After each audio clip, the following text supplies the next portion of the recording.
Thank you. How Well, enough. a It's close to restful, my bedtime right now. yeah. That's what I That's why we have to have you on in the summer so that we can at least argue from the position of the sun that you need to be up and talking to us. So, yeah, if this was in December, I mean, the sun goes down at 4:30. All right, we should all be in bed by 6. Oh, your summer's been uneventful, although perhaps a little busier in terms of travel. Uh, I guess it all depends on what you mean by eventful. I consider most of my life uneventful. Ah, If eventful means reaching some level of activity that would be highly interesting or exciting to a significant number of other people. you're not expecting a novelist to come and say, "Yeah, this man's life needs to be put into a fable." Oh, No, far from it at no, this point in my life, anyhow. no. Well, I think G.K. Chesterton talks about the extraordinary nature of even very ordinary Oh, lives. absolutely. That's the sentiment in which I now take refuge and find my only comfort. Yeah. Saint Therese saying, "You can pick up a pin for the love of God, and Hmm. the angels rejoice." I can pick up pins still. Hmm. When it are you an admirer of Chesterton? Do you prefer some other modern Christian author? As a young man, I was a great admirer of him. I loved his devotion to paradox, but Mm, more deeply still, just his embrace of truth. mm, Uh, I've allowed myself to be just slightly disenchanted with him over the years, and I don't mm. read him anymore. It seemed to me that the style became too much of a muchness. I still think it's wonderful for a certain kind of inquiring person to encounter him, Mm. just bask in those paradoxes. They have such profound truth in them. Yep. It's just that I get a bit tired of the paradoxical style when it's as relentless as he Mm. seems to make it. Right. So it might be an important stage in someone's development and their intellectual development, but Yeah, perhaps I not a constant diet. I'd hesitate to even make too broad a statement in that regard. Mm, I look forward to the day when he's canonized, mm. because there's some reason to think that's going to happen. Yeah. What is your what is your opinion on the liberal arts as a necessary part of any young person's development? Something that we've discussed on the show with several other professors from Wyoming Catholic colleges. Is the liberal arts really meant for the entire human race, with, of course, certain obvious exceptions, or is it really no an education for those who have some sort of authority over other groups? You probably should have acquainted me with what my colleagues are saying on this.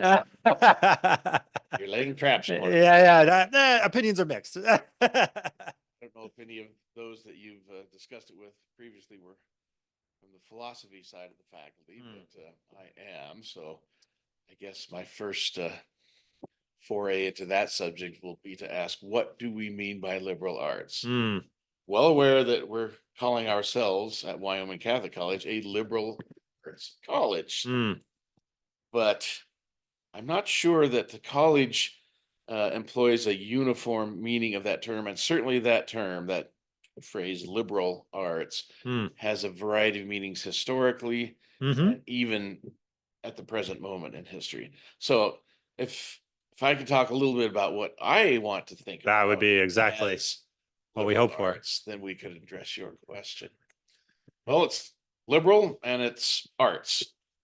Uh,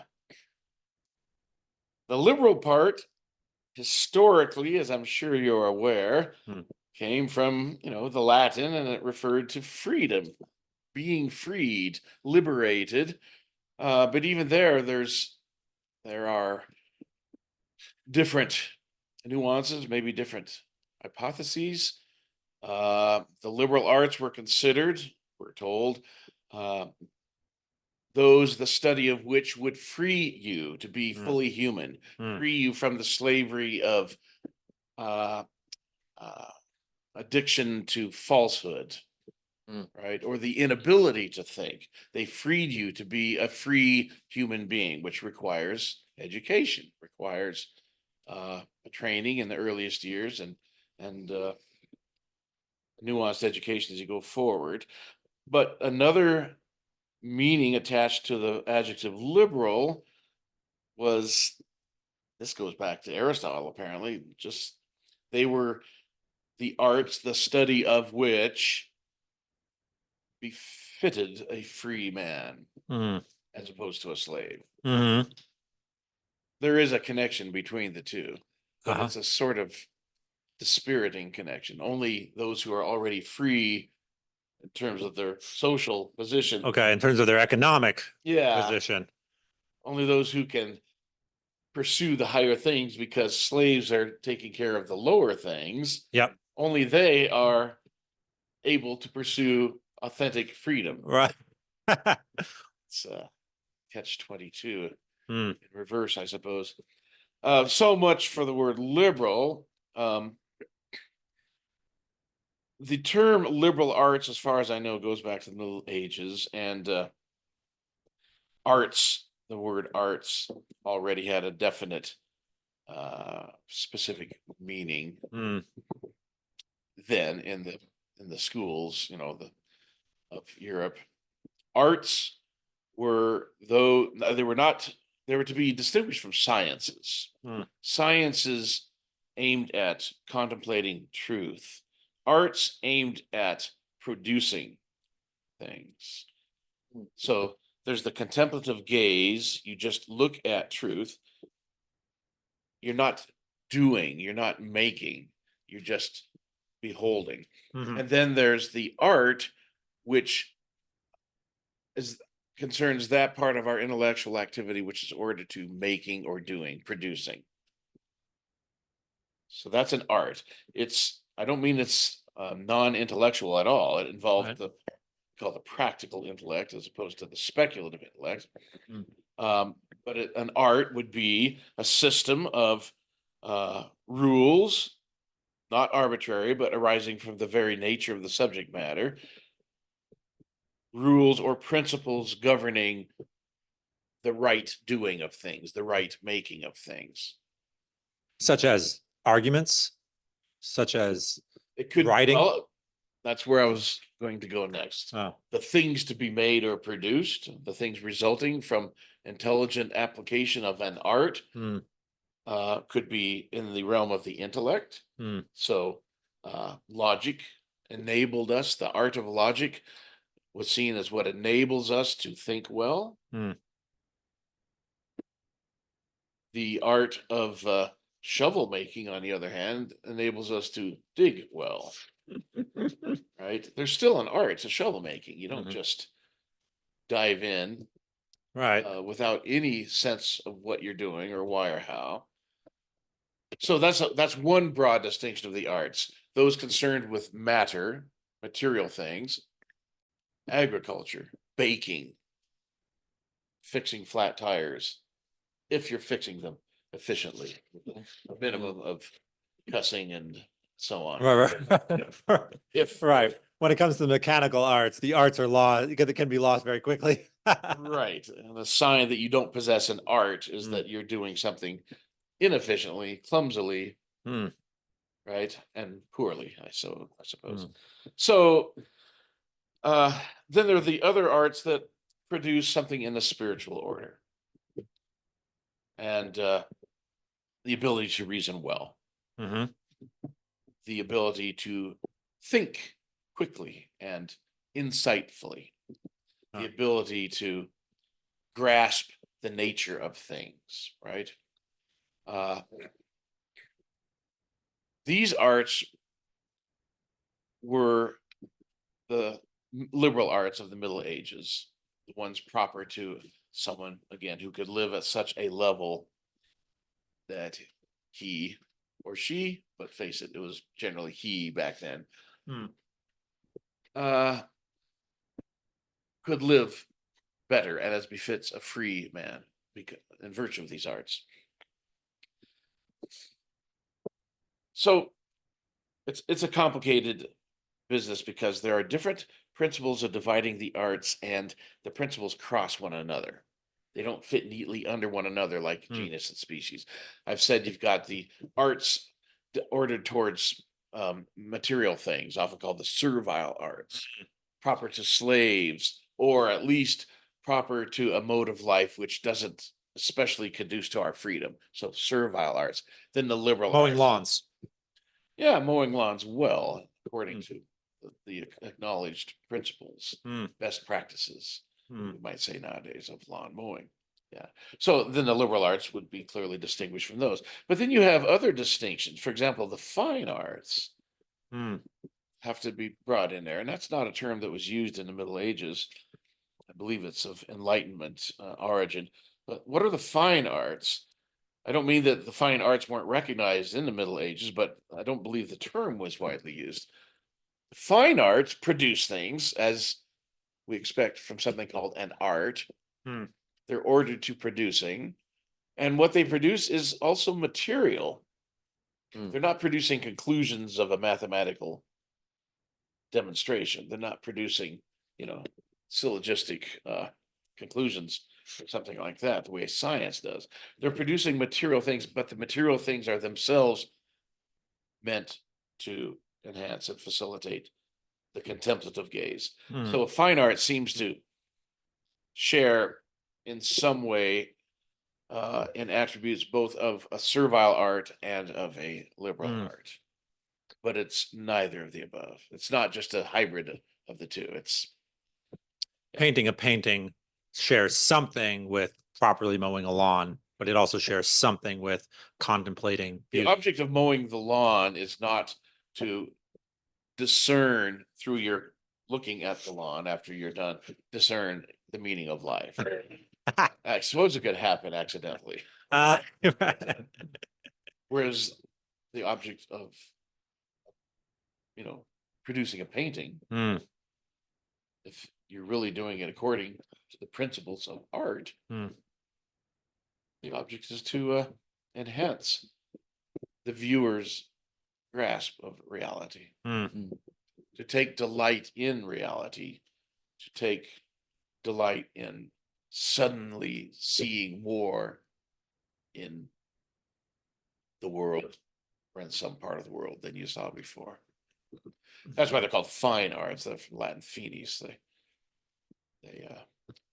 They produce things which are ends in themselves, in the sense that the painting that I've just made or the composition I've just written is not going to be used to do something else. It's meant to be gazed upon. Yes. So it's not an for its end own in sake, in a itself, certain but sense.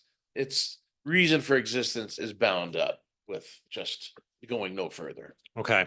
to be looked at. Okay. As opposed to cutting lawns or trimming trees is meant to produce just a pleasant environment in which to spend your time. Yeah.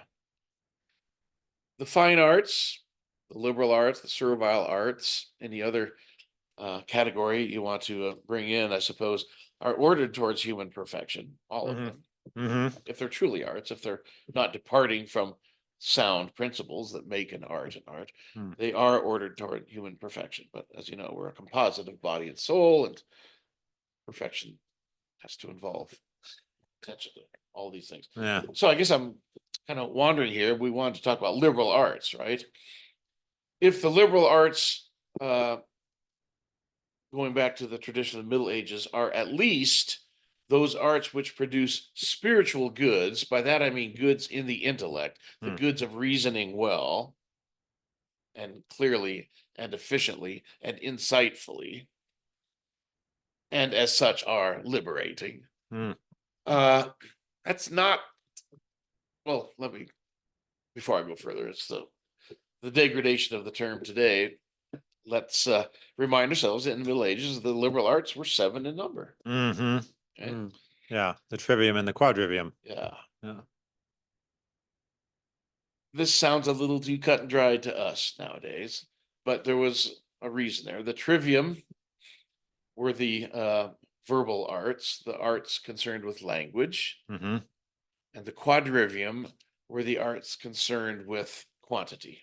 Mm-hmm. So, if you want, I can remind the Oh, listeners please. of Yeah.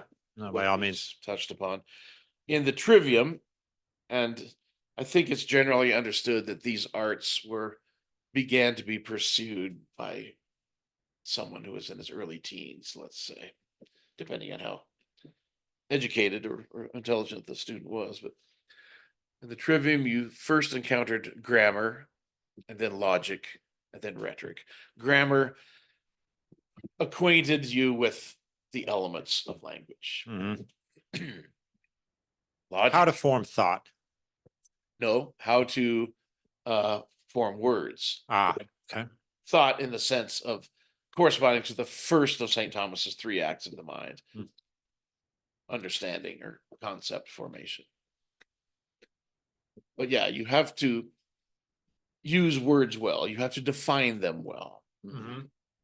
You have to analyze a subject matter into a conceptual vocabulary and then a verbal vocabulary that is appropriate to the subject matter.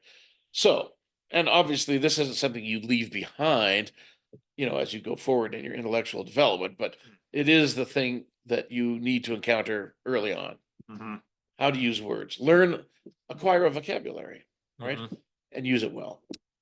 Then the second stage of the trivium, which corresponds to the second of the three acts of the mind, namely judgment or sentence formation, was logic.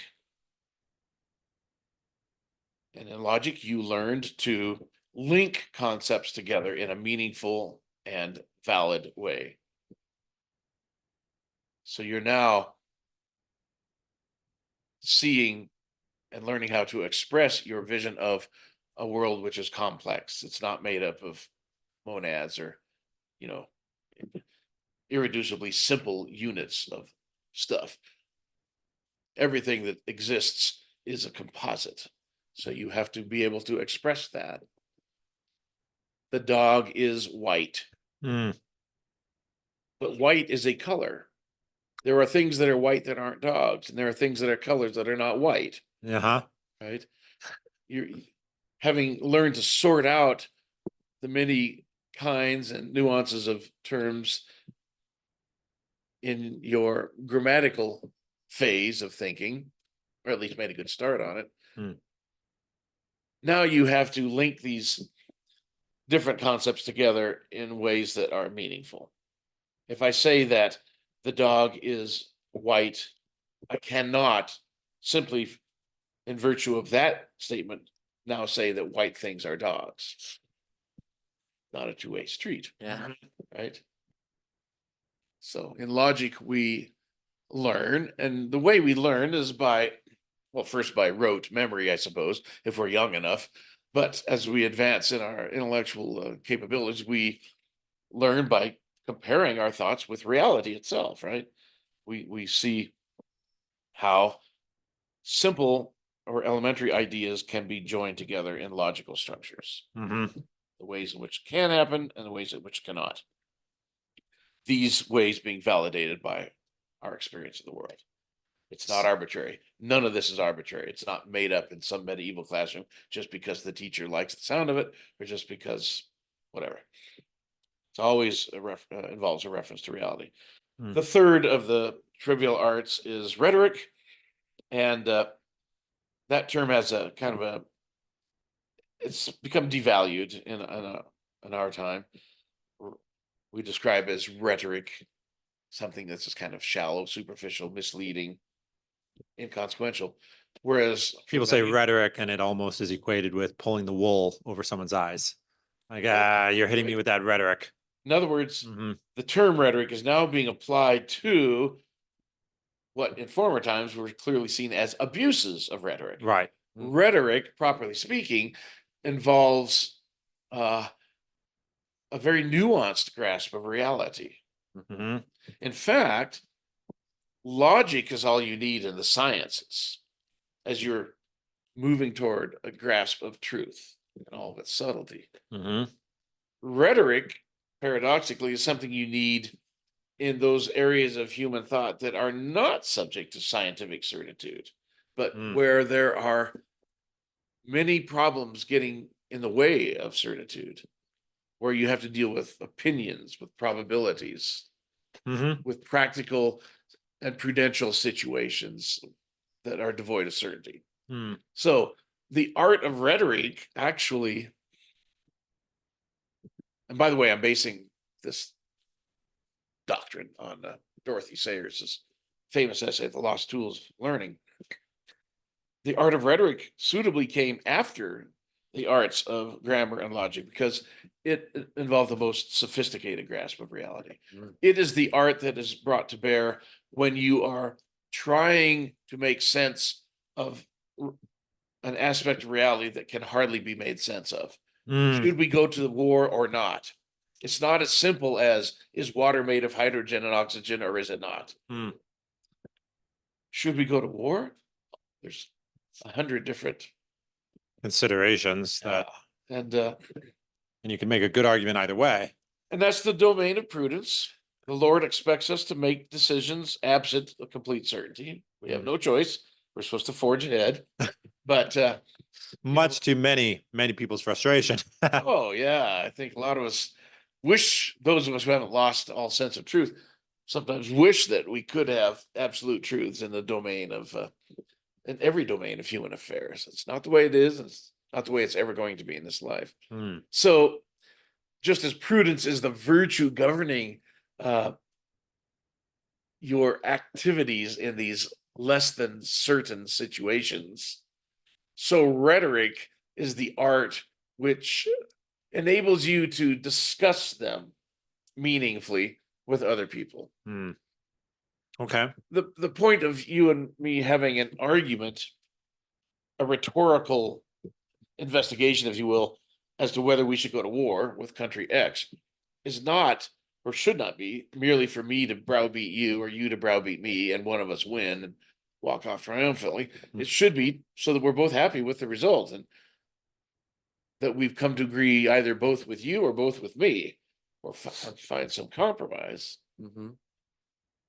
Rhetoric provides the tools that allow us to explore all the different considerations that need to be weighed in a situation like that. So anyhow, I feel like I'm going on way too long here.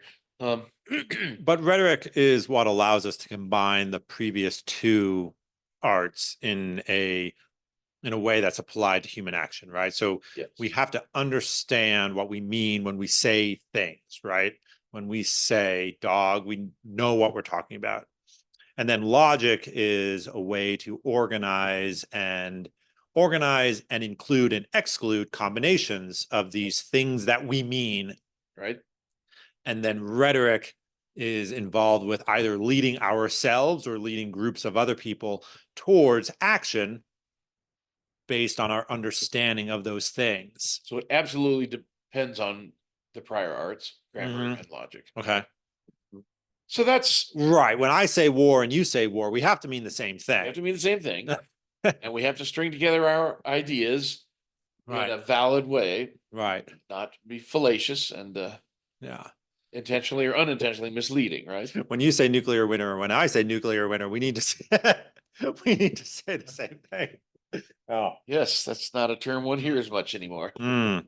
It was decided at some point to change it to global warming, but Right. subject for Yeah. later on. Yeah. 2 or 3 whiskeys in, we can get onto those sorts of things. Okay. All right. So But let me try to proceed a little more expeditiously here. After the three verbal arts, as they were called, having to do with it, clear and sound thinking, were four arts that were meant to train the mind in, well, to habituate it more and more to efficient and clear thinking. So, I guess in a way, extending the domain of logic. Okay. Um, a reason was given for why all four of these arts were quantitative, had to do with mathematics. And that is that mathematics, because it's a somewhat abstract discipline free of the clutter that goes with reality, Uh-huh. right? The complexity and nuances of natural things. It was believed, not without reason, that thinking, habituating yourself to think mathematically was just a good all-around way of being a good thinker. Hmm. So that was the idea. There are no less than 4 of these arts, though. And it's astronomy. Well, first, I would say the first division is into pure mathematics and applied. Okay. Okay. Pure was in turn divided, following Aristotle's doctrine in the categories, into arithmetic and geometry. Hmm.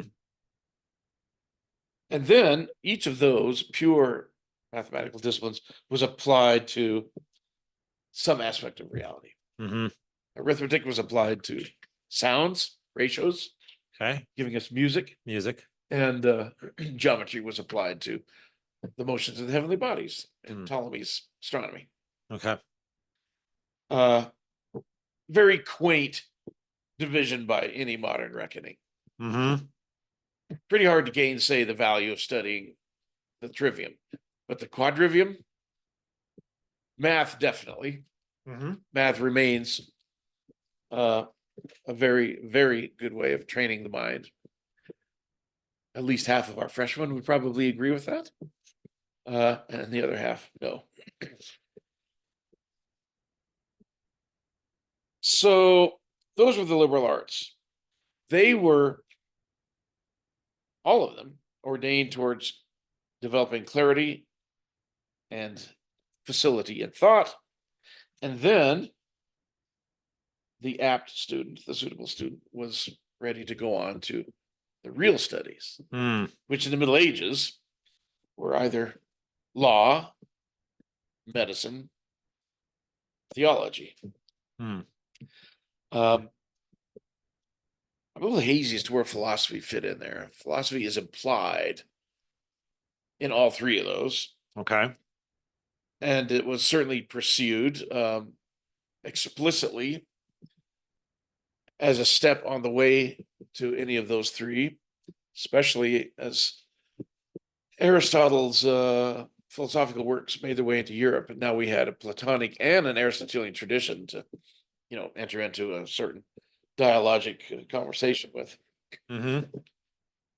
And that was the medieval situation. So where are we today? The term liberal arts has come to refer to everything that I just talked about, and philosophy, and if you're not too hostile to the idea, theology, Hmm. and history, Hmm. and the fine arts. Mm. In other words, nowadays, liberal arts seems to mean pretty much everything that is pursued for the sake of knowing it, rather than for the sake of being a professional, making a living. Mm. Even the sciences, pure sciences, are often included under the liberal arts now, Hmm. as opposed to technology. That's the STEM fields, I suppose, are what's distinguished from liberal arts now. So you might want to edit a bunch of this out. It's like we spent a long time talking about it, but No, it's fantastic. it happens to be the case that I was thinking about a lot this morning because I was working on a project in my office where I had to try to clarify the very meaning of liberal arts. Why are you thinking about it a lot after being a professor for decades? This is still something that's on your mind. I was making some modifications in the music curriculum and felt the need of anchoring it more solidly in an understanding of what music is.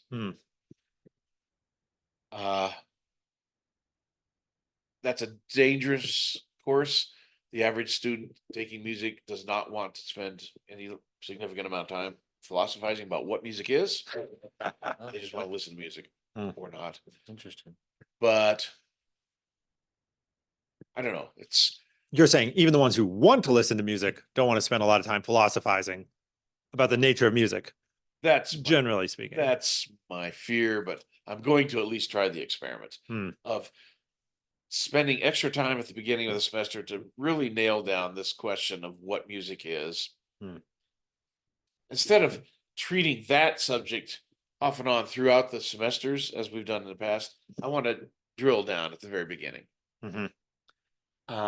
So that I have a body of philosophic doctrine on what music is and why we listen to it that I can refer to again and again and again every single time we encounter music in the appreciation parts of the course. Right. So Do you have like a preliminary idea before entering the classroom what it would be to you? Like, would you classify it as a fine art music, yeah. or would you classify it as something? Nope. I think it pretty definitely has to be a fine art. Okay. That is to say, it produces something, Mhm.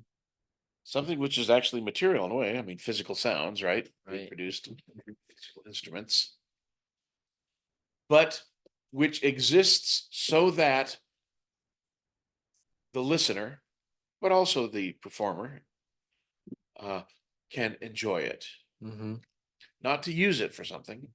Mhm. I suppose if you're playing a serenade beneath the window of your The lady object, love, yeah, the object of you're your amorous using intention. music then, aren't you? Mm, Or if you're playing hardcore metal of some sort or other down at the gym, you're using it. as many people do, yeah. Yeah. Man, we got to get pumped up. Right. That's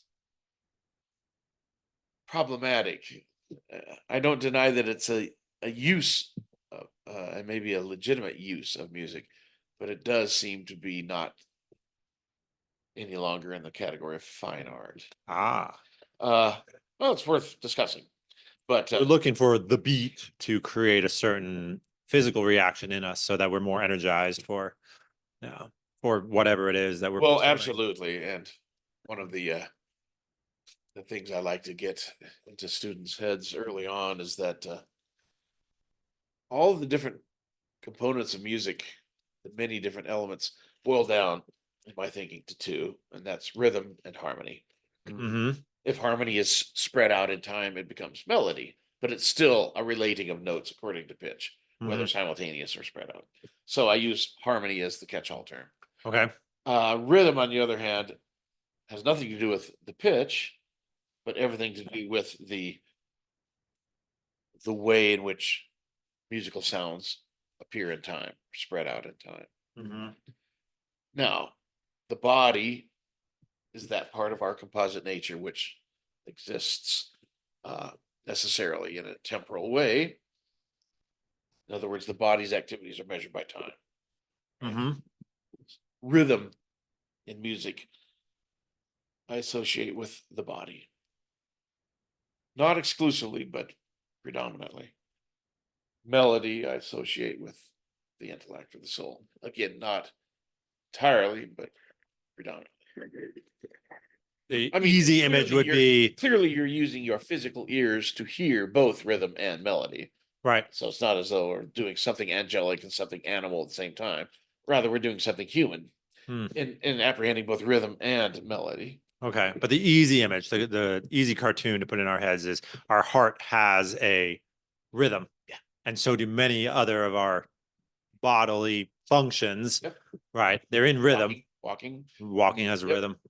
Okay. This point has often been made that rhythm in music has to be correlated to very fundamental human rhythms, Mm-hmm. right? Markings of time. So, that being the case, or I should say, on that basis, trying to erect a theory of music as appealing to body and soul, with the rhythmic part appealing more to the body or the animate nature, and the melody slash harmony appealing more to the intellectual slash spiritual nature. Mm. What you just said about the beat, strong beat of gym music, or maybe military fight music, marching music, what have you. Mm. Taps. Yeah, that might be a little more nuanced, but I'm just thinking of music which is so obviously physical in its rhythmicity Mm-hmm. that it's not inhuman, but it is appealing more to the animal part of our humanity. Okay. Is there a sort of cartoon that we can put in our heads, an image of, melody slash harmony for the intellectual, the quasi angelic activity that we have. Well, my go-to in that regard would be Gregorian chant, Okay. because it is so weirdly, by modern standards, non-rhythmic. Mhm. Actually, it does have a definite rhythm, but it's a very subtle rhythm and it's irregular, so it doesn't impress itself upon us. It doesn't force itself on us. Mhm. Chant sung well sounds much better than chant sung badly, but the difference in sounding okay and sounding really, really beautiful is a matter of getting the rhythm just right. In large measure. Still, that being said, because the rhythm is so subtle, Mhm. it's the relation of the notes melodically that we think of first when we think of, oh, that chant is beautiful, right? Mm. So, not unfittingly, since it's music for liturgy, uh, chant is very cerebral, right? Appeals more to the intellect. I've never heard someone play it at the gym. I'll say that. No, it's interesting that they have found that they can drive gang members away from city parks if they want to gather there of an evening by just piping in Mozart or classical music like that. Really? That's so uncool, so ungangster that crowds just dissipate. It's been done. Whoa. That's fascinating. People say, can't hang out here. Yeah.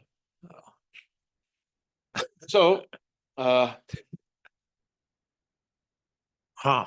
where next? Wow. You were originally asking about liberal arts, and I'm taking the scenic route, getting back to your question here. Oh, the scenic might be the point. Yeah. Okay, good.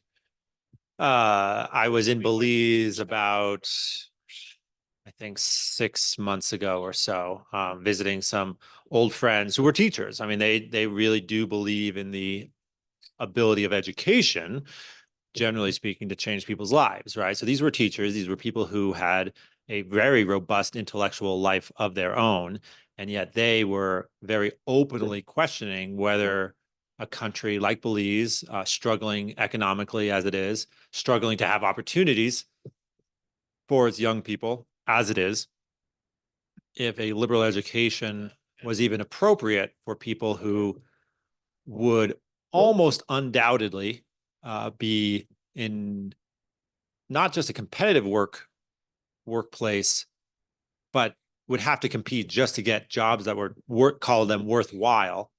And on a very practical level, would probably be their parents' retirement plan, right? I mean, they are going to be depended upon by probably two generations, their parents and their own children. Okay. And so they were, like I said, openly asking, geez, especially in a place like Belize, do we really have time to think about these non-servile arts, right? Well, hope I said enough to suggest that the liberal arts, whether taken in a more medieval context or even as they're meant today, as denoting a much larger category of studies, but which still have in common that they're not immediately ordered towards the professions, towards making a living, I guess. With that understanding of the liberal arts, then the question is it worth studying them if making a living, keeping bread on the table, or what have you, is looming as a pressing concern? The obvious answer is if you're starving to death, don't read poetry. Right? Go find some bread. But if you're not actually starving to death, if you are simply living at a a level that's above subsistence, but, you know, not altogether comfortable, Hmm. let alone opulent. Should you study the liberal arts? Should you spend time learning about truth, learning how to think well, Hmm. learning how to reason and have discernment and insight? Doesn't it seem insane that one would contemplate living out one's entire existence, not trying to be a better human being in that which makes us most human? You could make it your life's work to be stronger than ever, strong as a gorilla by working out at the gym, or to be richer than ever by acquiring more and more money, or more beautiful than ever, what have you. But none of these things are as essential to our humanity as thinking, Hmm. as having a universe of thought and discourse in our minds, making us, putting us in relation to more and more and more of the universe that we live in. And I'm not even touching the question of preparing ourselves to meet God, right? No, Knowing him through his creatures and therefore being in a position to love him more. Even short of that, in a purely naturalist or philosophical context, the instinct of thoughtful people in every culture that's managed to reach the level of thoughtfulness has been to value wisdom, just to be able to think about many things, Hmm. always with the implicit uh, criterion that you are attaining truth. Hmm. The liberal arts enable us to move securely. I almost said efficiently, but that sounds like just the opposite of what we're aiming at Hmm. in the liberal arts. They enable us to move towards truth, towards the possession of truth, towards living a life in which truth fills our minds and permeates all of our thinking, all of our acting, all of our loving. That's a human life. A life with more and more money, or more and more stuff, or more and more physical, merely physical attributes like beauty or strength or what have you, is only partly human. Hmm. And if embraced as the whole, it's deviance, right? You can't embrace the heart as though it were the whole. Well, what does this mean in concrete terms? Clearly, some people do not have the liberty, pun not intended, of pursuing the liberal arts. They have to put food on the table. But I want to strongly suggest that if you're not in the direst of circumstances where you're truly desperate to attend to those basic bodily needs, if you're just out of that zone, which historically would correspond to the hunter-gatherer phase of humanity, right? Mm-hmm. Once you're just out of there, you should be thinking already, and thinking about how to think, and wanting to think, delighting in the possibilities of thought. So historically or prehistorically, what came after hunter-gatherer? Primitive agricultural phase, I guess. Already then we have laws. Hmm. Already then it's the need is perceived of having carefully thought out norms to live by, Mm-hmm. and to expect others in society to live by. And then from the stage where you have laws, you move to the stage where you have other arts and sciences and so on. So in an individual's life, if you are not living at the bottommost level of existence, just again, trying to keep clothes on your back and so on, Hmm. you should be thinking, maybe not right away about the highest things, Hmm. but you should be concerned to think truthfully in a way that corresponds to reality. Hmm. A lot of this comes to us without formal schooling, just by growing up with and being influenced by people who are common sense, people who are thinking well and truly. Experience has a certain measure of what are the goals here. Very much so. Hmm.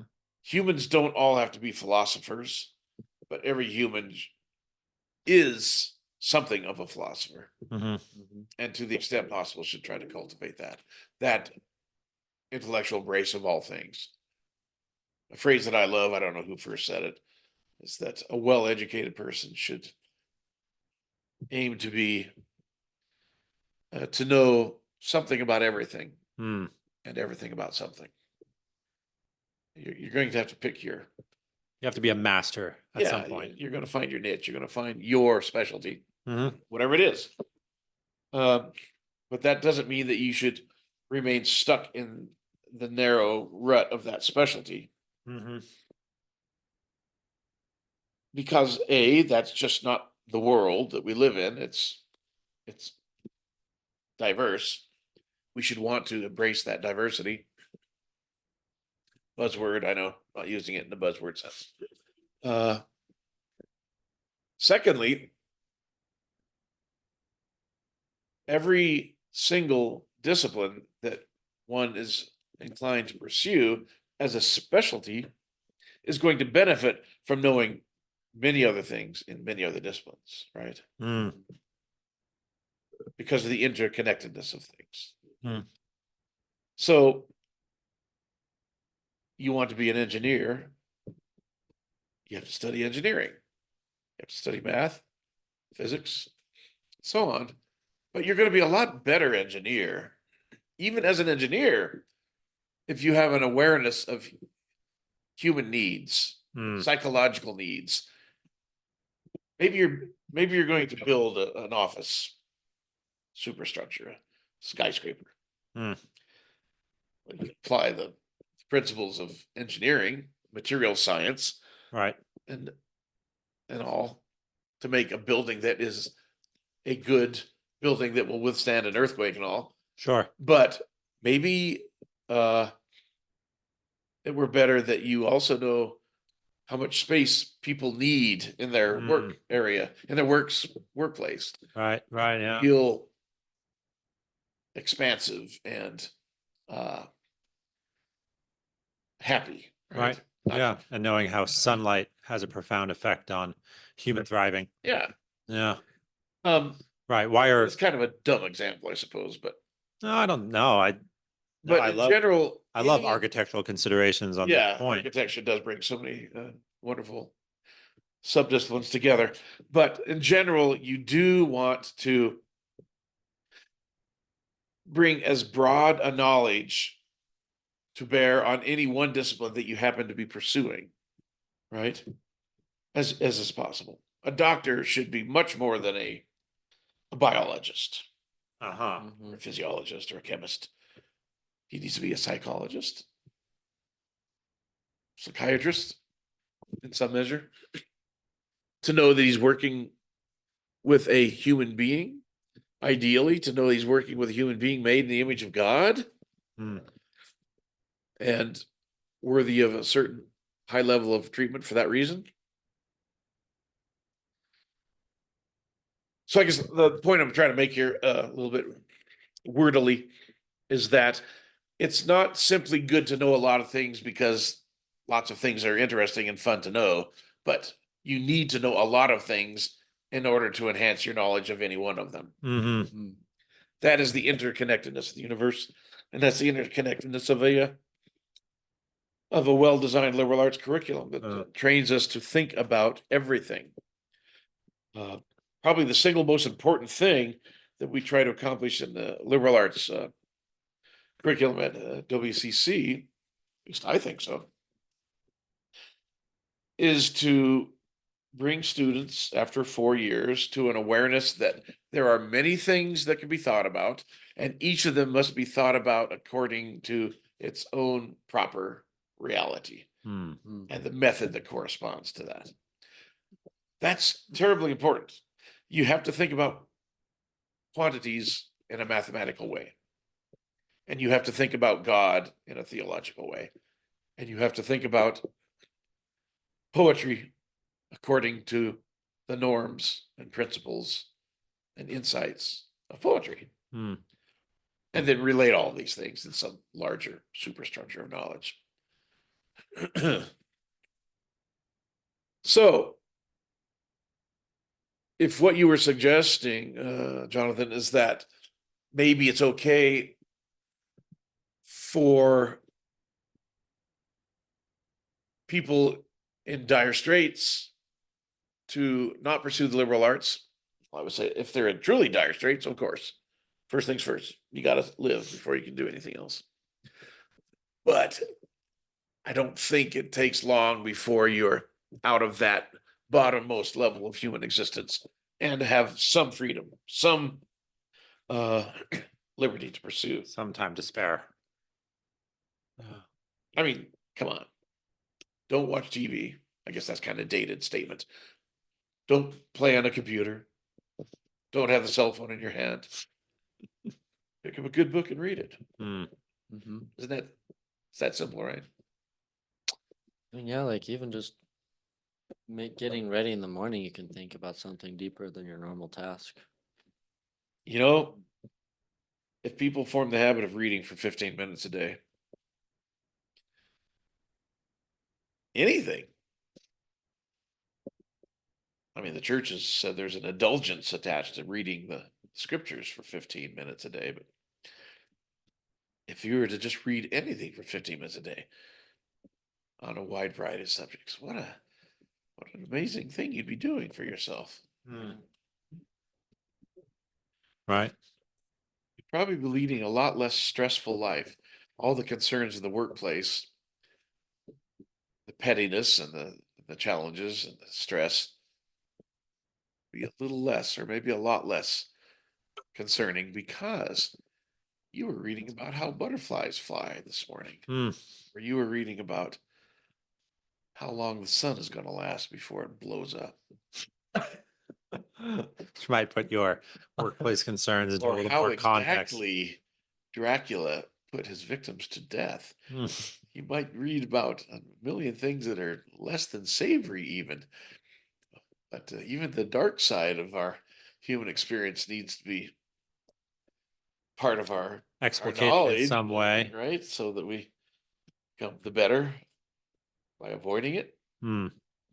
Do you think, though, I mean, we talked about the liberal arts as a broad category, but then you mentioned how there's the trivium and the quadrivium that then sort of, it seems to me, hand over their students to, you mentioned the classical ones being theology, medicine, and law.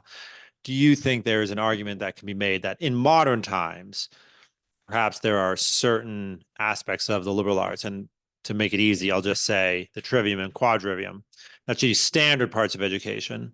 But then at the point at which those standard parts really have to hand over their students to the world, some people will pursue very practical things like engineering, and then other people will continue in that more liberal mode of, say, studying theology or literature.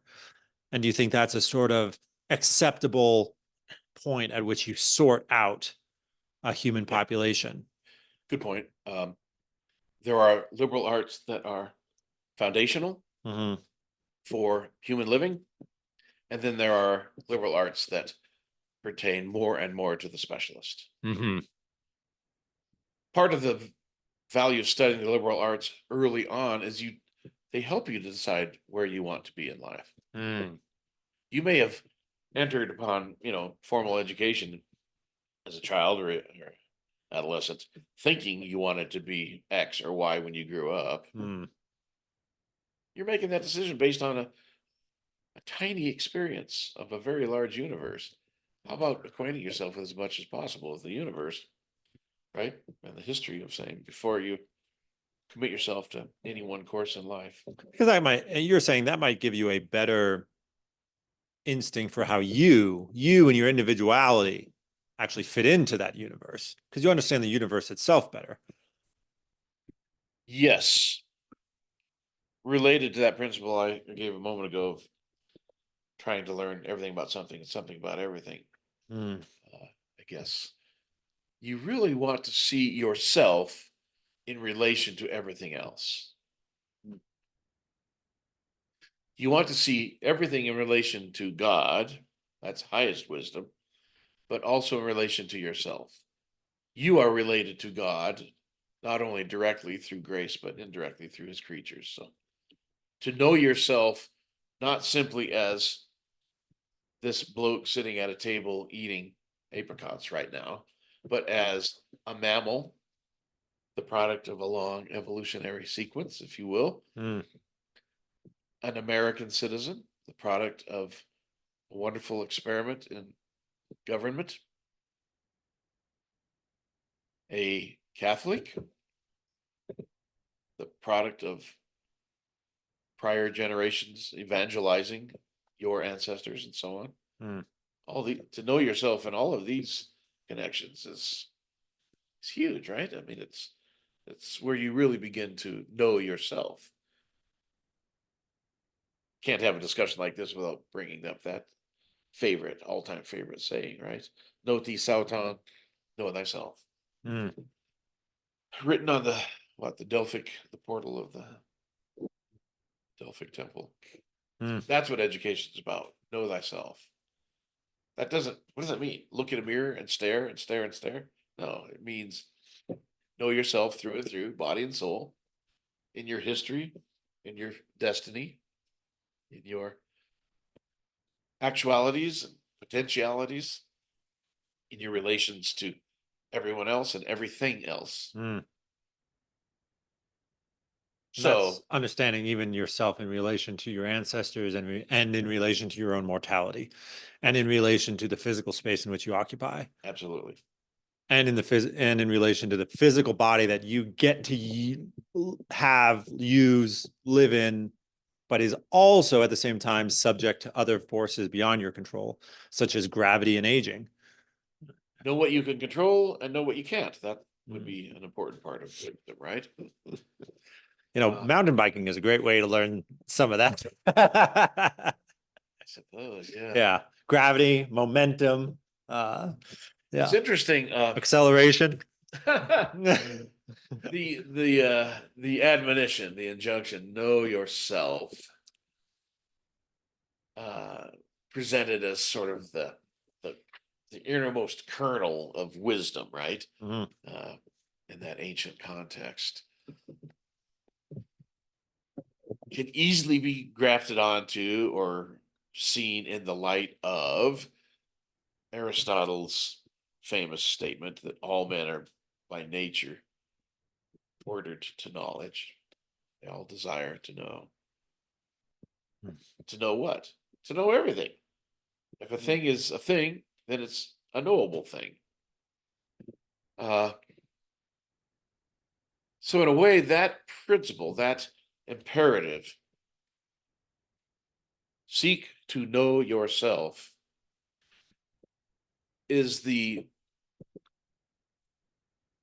first principle of all knowing, because you're going to know all else in the light of your own nature and experience. I bring that up because I'm interested in the connection between that and the first principle of all doing, all moral activity, right? That's do good and avoid evil. Hmm. Right? That is the foundational principle. So you have a first principle in the moral order or the order of action, just as you have a first principle. Well, no, that's not right. Let me clean that up a bit. Both of those are moral principles. One of them presupposes the other.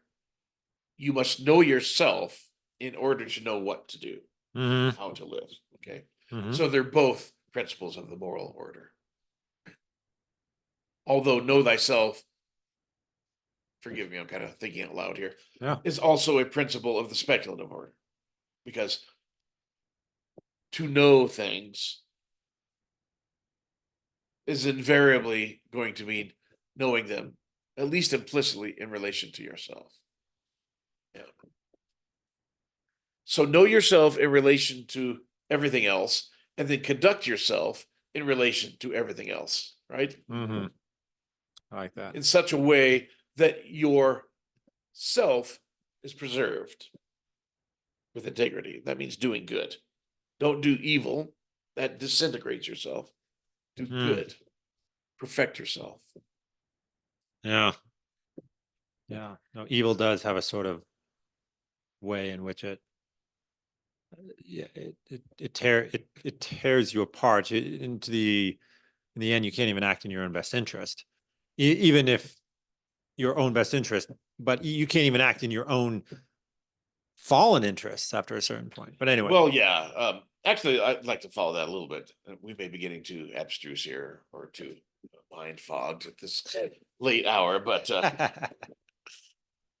I just, as I get older and try to think more about myself and my world, I am more impressed than ever before at the profundity of St. Thomas Aquinas's doctrine that evil is a non-being; it's absence Mm, of good. Being is good. Good is being, right? Good describes a certain aspect of being, mhm. convertible with being, but evil is the negation of good. It's the negation of being. It's non-being, right? That's why Lewis has screw tape say in the screw tape letters that even those who accomplish great evil, and he was mentioning conquerors, Attila the Hun, that sort of thing, they couldn't actually do the evil they did without actually some remaining grasp on the good, right? Evil is always parasitic on good. Right. You can't conquer nations, as regrettable as that may be, without having courage. So evil being this negative, this non-entity cannot be creative or constructive. It can only be destructive, but it cannot be finally and absolutely destructive. Hmm. There's always a residue of good, right? You can only have evil where you have good. You can only have evil where you have some being. Yeah. To that being has to be there to be evil. To be deficient. Mm-hmm. If there's simply non-being, then you have neither good nor evil. Mm-hmm. But where you have being that is deficient, you have evil. Mm-hmm. That makes a lot of sense, especially just like with, day in passing conversation, if someone doesn't really be present to you, like give you attention, it hurts right away. And there's some sort of absence that you feel there. Mm. I mean, it's probably layered with meaning, but there's, you can point out like very subtle things throughout the day, like that wasn't right. Yeah. Right. And it's like a sign of like something's not good there. Yeah, I'm not a phenomenologist. I know very little about it, but I know that presence and absence are important categories there, right? And they're metaphysical categories, although the phenomenologists generally try to back away from too much of a metaphysical flavor. But yeah, absence is only defined in terms of presence, right? It's the absence of something. Mm. And so it acquires its importance as a determinant of human experience and behavior through its relation to a presence. No. Right. We walk into a room and no one acknowledges us. That hurts. Yeah. If we were out in the desert and no one acknowledges us, we don't we don't feel emotionally deprived because of that. There's no one there. Yeah. But for someone to say, you mean nothing to me, Mm, is one of the most horrific things that can be said to a person, right? mm, If it's met with all of the venom that it's, that kind of thing might often be said in movies or whatever. You mean nothing to me. mhm.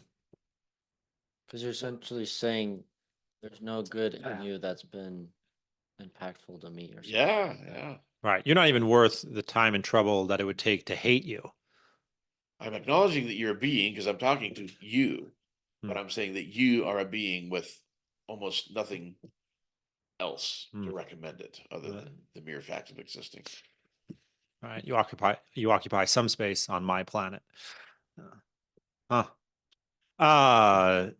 You mentioned evolution earlier, and this is definitely something I'd like to pick your brain on. I certainly, growing up in the 90s, was certainly affected by the attitude in many Christian circles that the ideas of evolution were incompatible with the notion of a creative God. I don't know if that was your experience, Tom. It was mine What as a was young man, yeah. what happened? Well, there's a fundamentalism that's out there amongst the Catholic people, as it is out there amongst Protestant peoples and Muslims and Jews to some degree. Uh,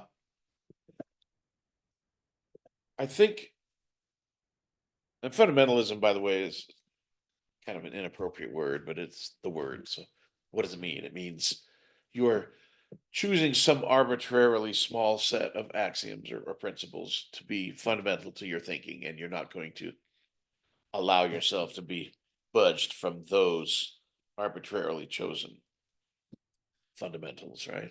Of course, in sound thinking, we have true axioms that are the basis of all thinking, but to be arbitrary, to say, I'm going to be a biblical literalist, right?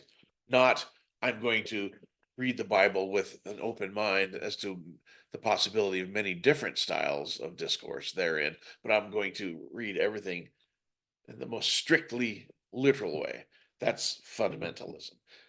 It's not really fundamental, it's an artificial Hmm. substitute for a true fundamentalism, which would be to engage the Bible and everything else, just in terms of its real nature. So, why do we have fundamentalism? It's a fear thing.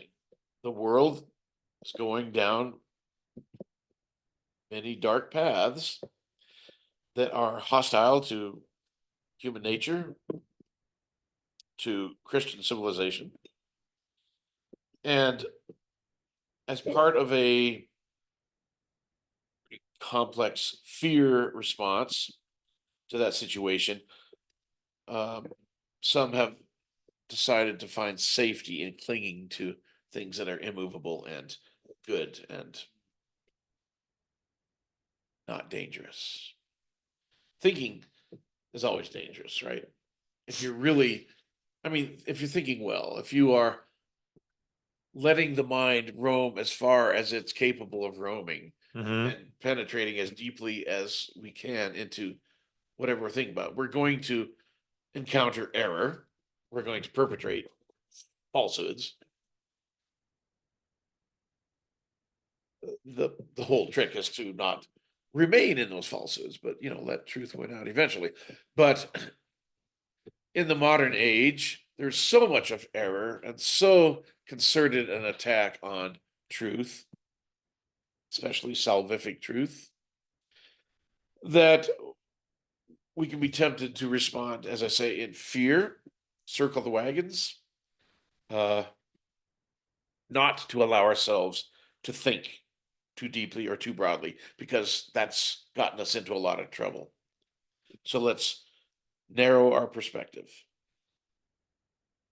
With respect to human origins, as currents in scientific thought pointed more and more and more to an evolutionary accounting Hmm. that was seen by some as frightening, as hostile to religion, hostile to ethical living. We seem to be reduced to animals, right, of our God-given dignity as images of God. So we opted to read the Bible in a strictly literal way that doesn't allow for scientific conclusions. That's the origins of the fundamentalist embrace of an anti-evolutionary doctrine. Mm, A refusal to consider what the sciences seem to be presenting us for our consideration, because that's seen as dangerous. So let's just stick to the Bible. Hmm. Now there's so much to be said about it. It's not consistent. Biblical fundamentalists who apply strict literal exegeses to Genesis and other passages in the Bible don't apply the same strictly literal exegeses to everything in the Bible. mm, They don't. They'll insist on taking the 6-day account, that poetical account of creation, literally, mm. but then they'll say that God created man directly. That isn't what Genesis says. It says God made man out of mud. Mm. What's worse, to be made from a pre-hominid ancestor swinging through the trees, or to be made from mud? So there's some inconsistency there. But all right, I guess your question is, on what basis are we allowed or recommended to accept the theory of evolution? Even I think even simpler than that.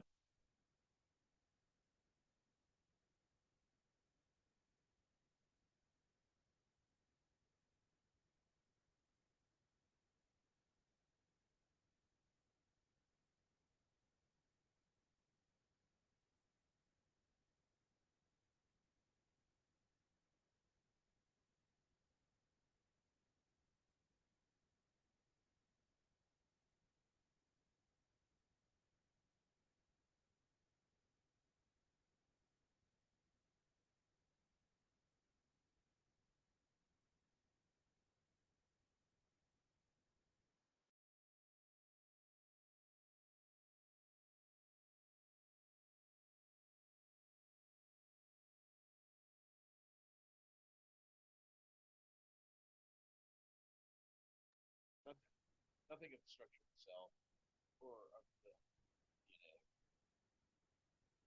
So you have the random variation in natural selection, yeah, which is a metaphor. Nature is not a being which is conscious selection, right? You just call it selection metaphorically, because it means that things which can survive survive. Mm-hmm. And then the third element, maybe you also recognize so easily that is third that pass on. Fantastic. So it seems to me that the theory of evolution has multiple parts. Are there parts to which you subscribe more readily and others that you think are either shakier or just completely specious? Okay, that question could be answered in probably many different ways. I mean, no doubt it has many parts. There's Mhm. many parts of any one evolutionary theory, and there are many different variant theories. Yeah. Well, let's see here. Going back to what we were saying before the break. Mm. Once one has come to recognize that one can listen to the conclusions, maybe that's too strong a word, the theories of science, that they are a legitimate part of human inquiry, and that we needn't, as Catholics, we needn't and shouldn't adopt a strictly literal reading of Genesis, so that now one can remain calm and consider the possibilities. Am I making sense? Yeah, absolutely. There are some things that are very definite in their claim on our intellects, and other things not nearly so much. To me, the fossil record the ordered sequence of fossils in the geological column with no evidences of life in the most deeply buried and oldest rocks, Hmm. followed as you move your way up through thousands and thousands of feet of strata Uh-huh. by very primitive fossils, and then less and less primitive, more and more complex, Yeah. as the different phyla, the different taxa of living organisms, plants and animals, make their appearances in that record, is just mind-blowingly obvious. It gives a record of life forms of ever greater complexity making their appearance on Earth and then being preserved for our later study in the Mhm. fossil record. That cries out for explanation. It doesn't matter how difficult it is to explain, how seemingly impossible to find a mechanism for evolution, right? There are many problems, but no matter how many problems, how difficult, the fact is there. Simple life forms at the bottom, complex life forms at the top, with many, many extinctions along the way. Mm. Extinctions which turn out to be beneficial for the later life forms, right? It would have been hard, I think, for our caveman ancestors to have, gotten a toehold on planet Earth if there were tyrannosaurs running around eating, 10 of them at a gulp. So what's easy for me to accept is the overall picture. On scientific grounds, fossil record. Hmm. Also on theological grounds, we should get into that in a moment. What's hard to accept is any particular mechanism that is being advanced for how it happens. That's very difficult. That's where the irreducible complexity guys have a field day. They think they have arguments as to how complex forms simply could not have arisen from simpler forms.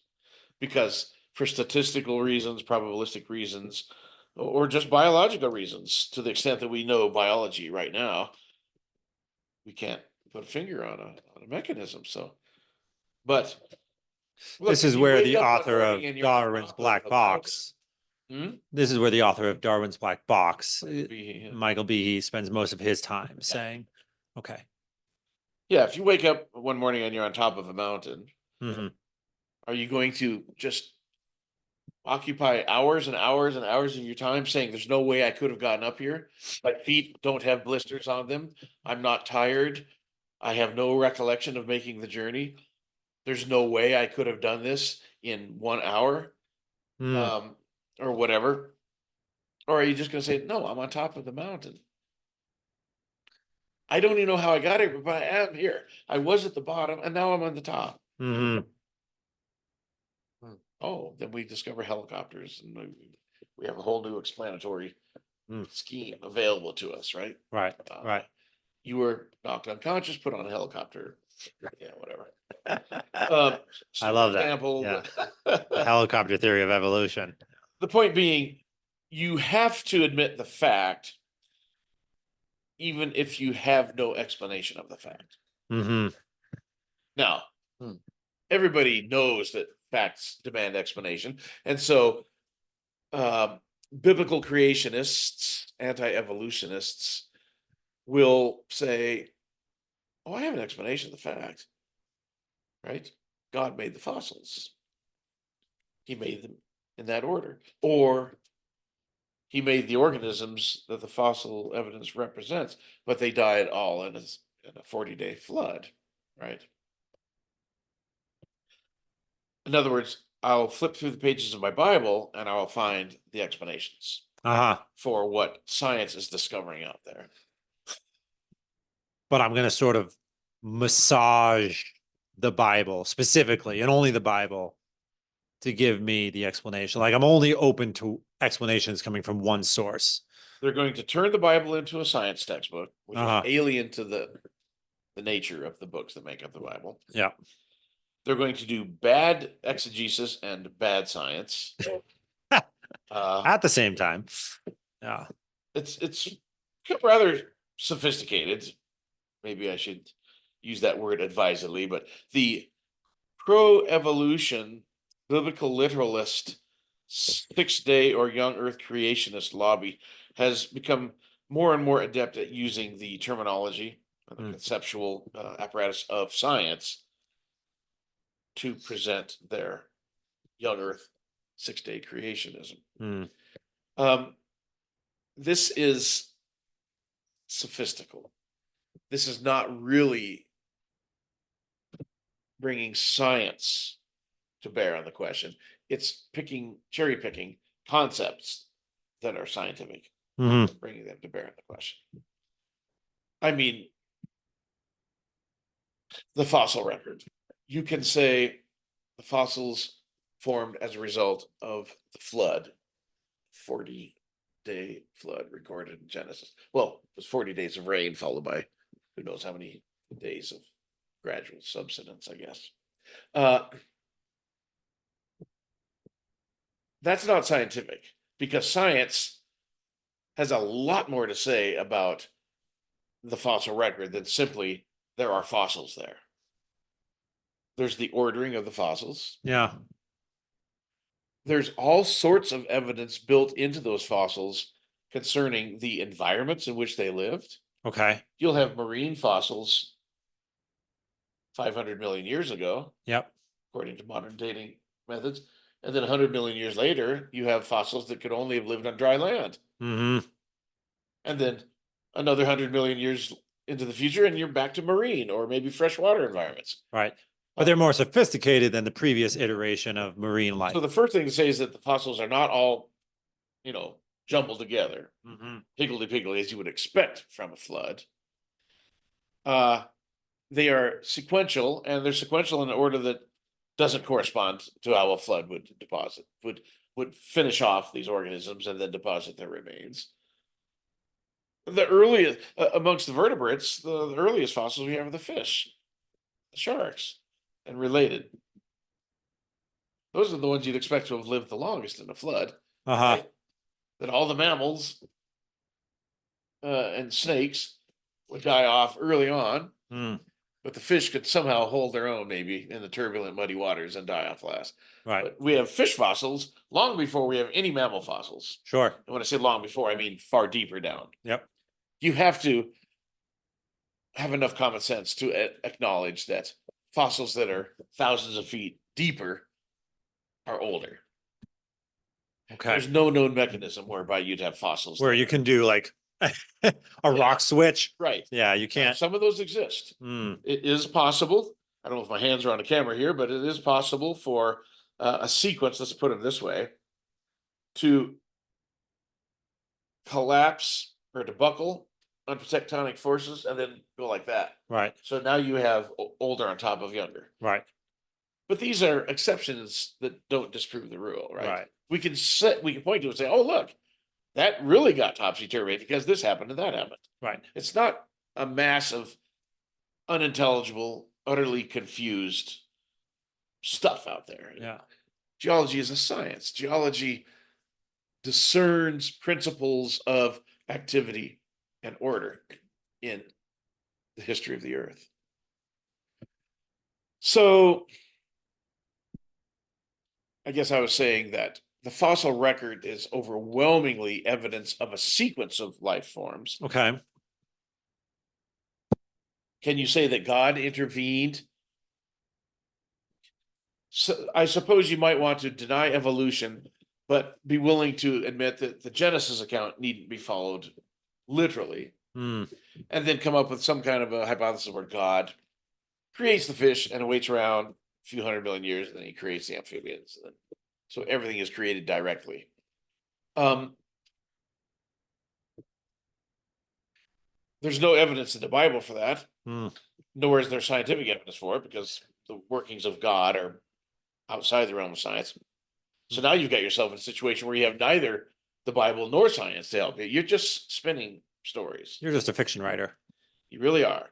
In order, a fiction writer who's motivated to avoid saying something about science, or motivated to deny something that science is saying. So try to put together a couple of thoughts here. Apart from the scientific situation, which is one of strong evidence for evolution, but not yet conclusive in every respect. Setting aside for the moment the theology, as Catholics, we believe that the Bible need not be interpreted in those passages of Genesis with strict literalness. We're allowed to see in it a poetical presentation of the creative origins of the universe in God's overflowing goodness, without being too attentive to the details of the story, right? What about philosophically? There are problems in evolution theory with higher life forms emerging from lower, and those have to be resolved before the philosopher will be satisfied with an evolutionary account. And I believe that we're well on the way to solving those problems. But if we hold that, as philosophy can already assure us, and theology confirms, if we hold that the world begins with a creation, that it is a creation of a first cause, and if we admit an evolutionary scheme whereby the universe originating in a first cause embraces its own causality as a participation in the causality of the first cause. In other words, if we see a world in which there is an ongoing production of new forms of being in virtue of powers given to that universe by its creator,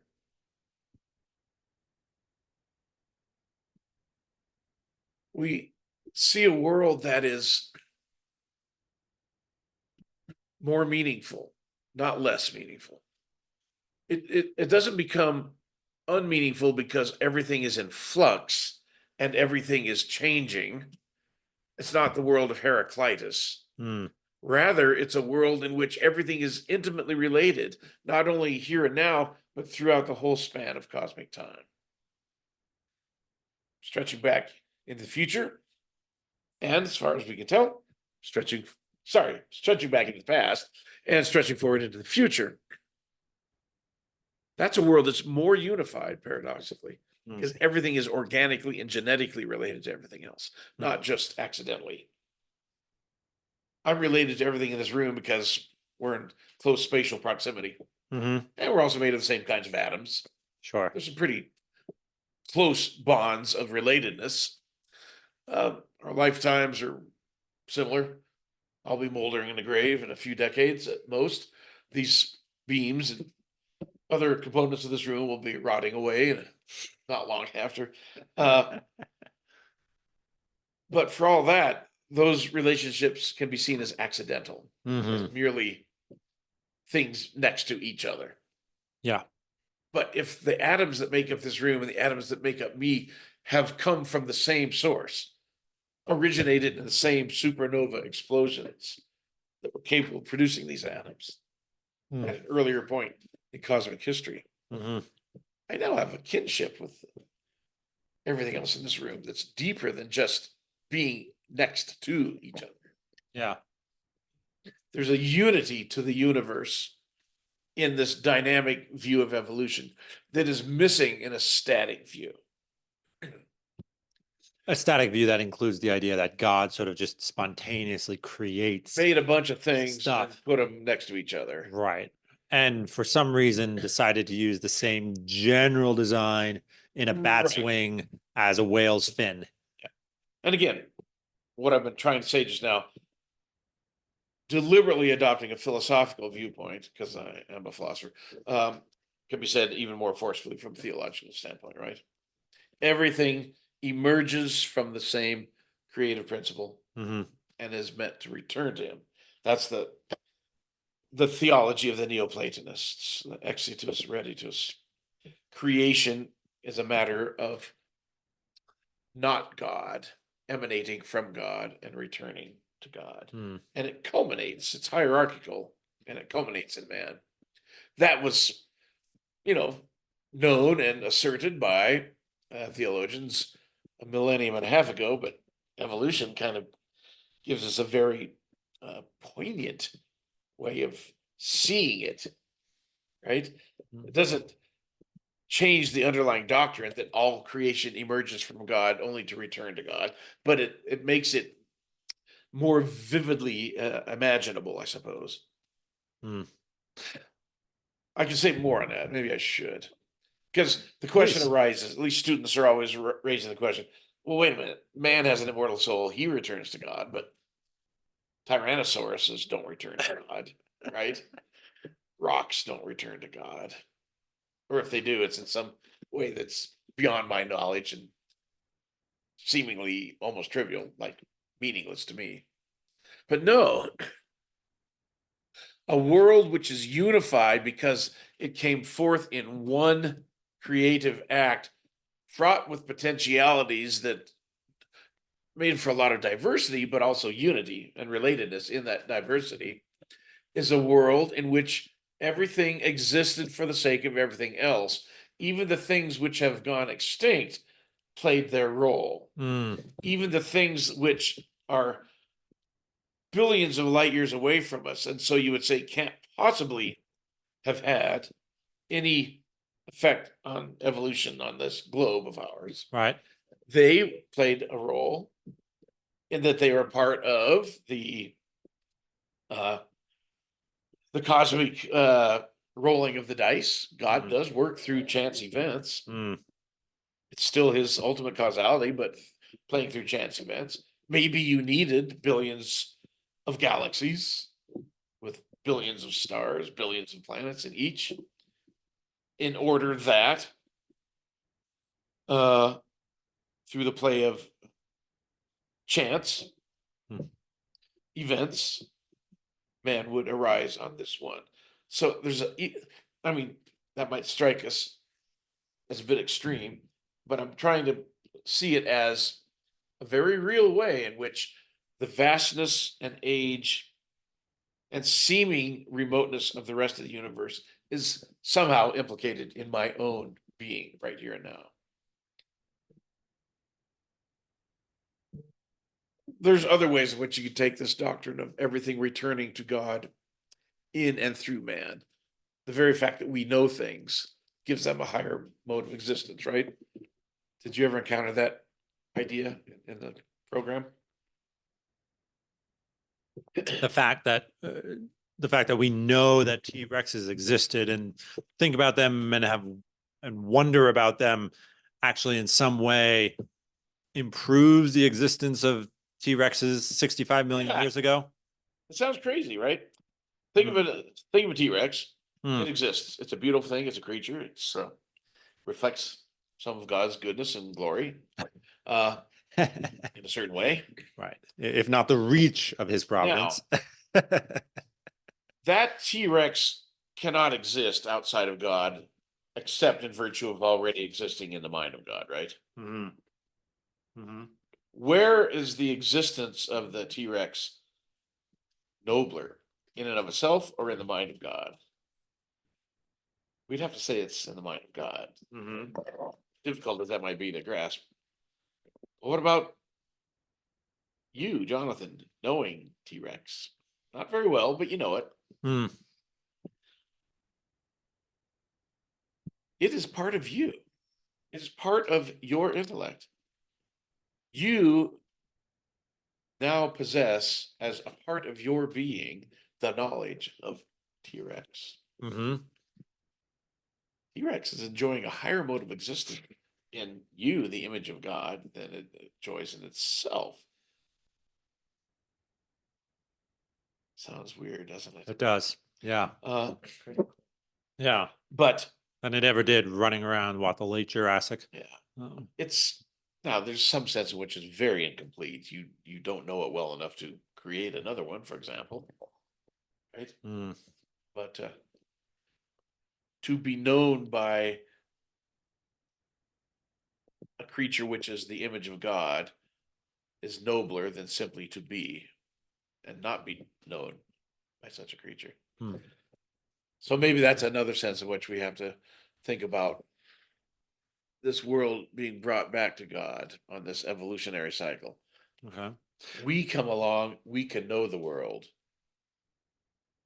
right? Our knowing of the world is a kind of bringing it back to God. Mm, I don't know how much further to push this thinking, but the doctrine of eminence, not eminence, emanation, and return to God, with man as the culminating figure in that emanation, is not, and return.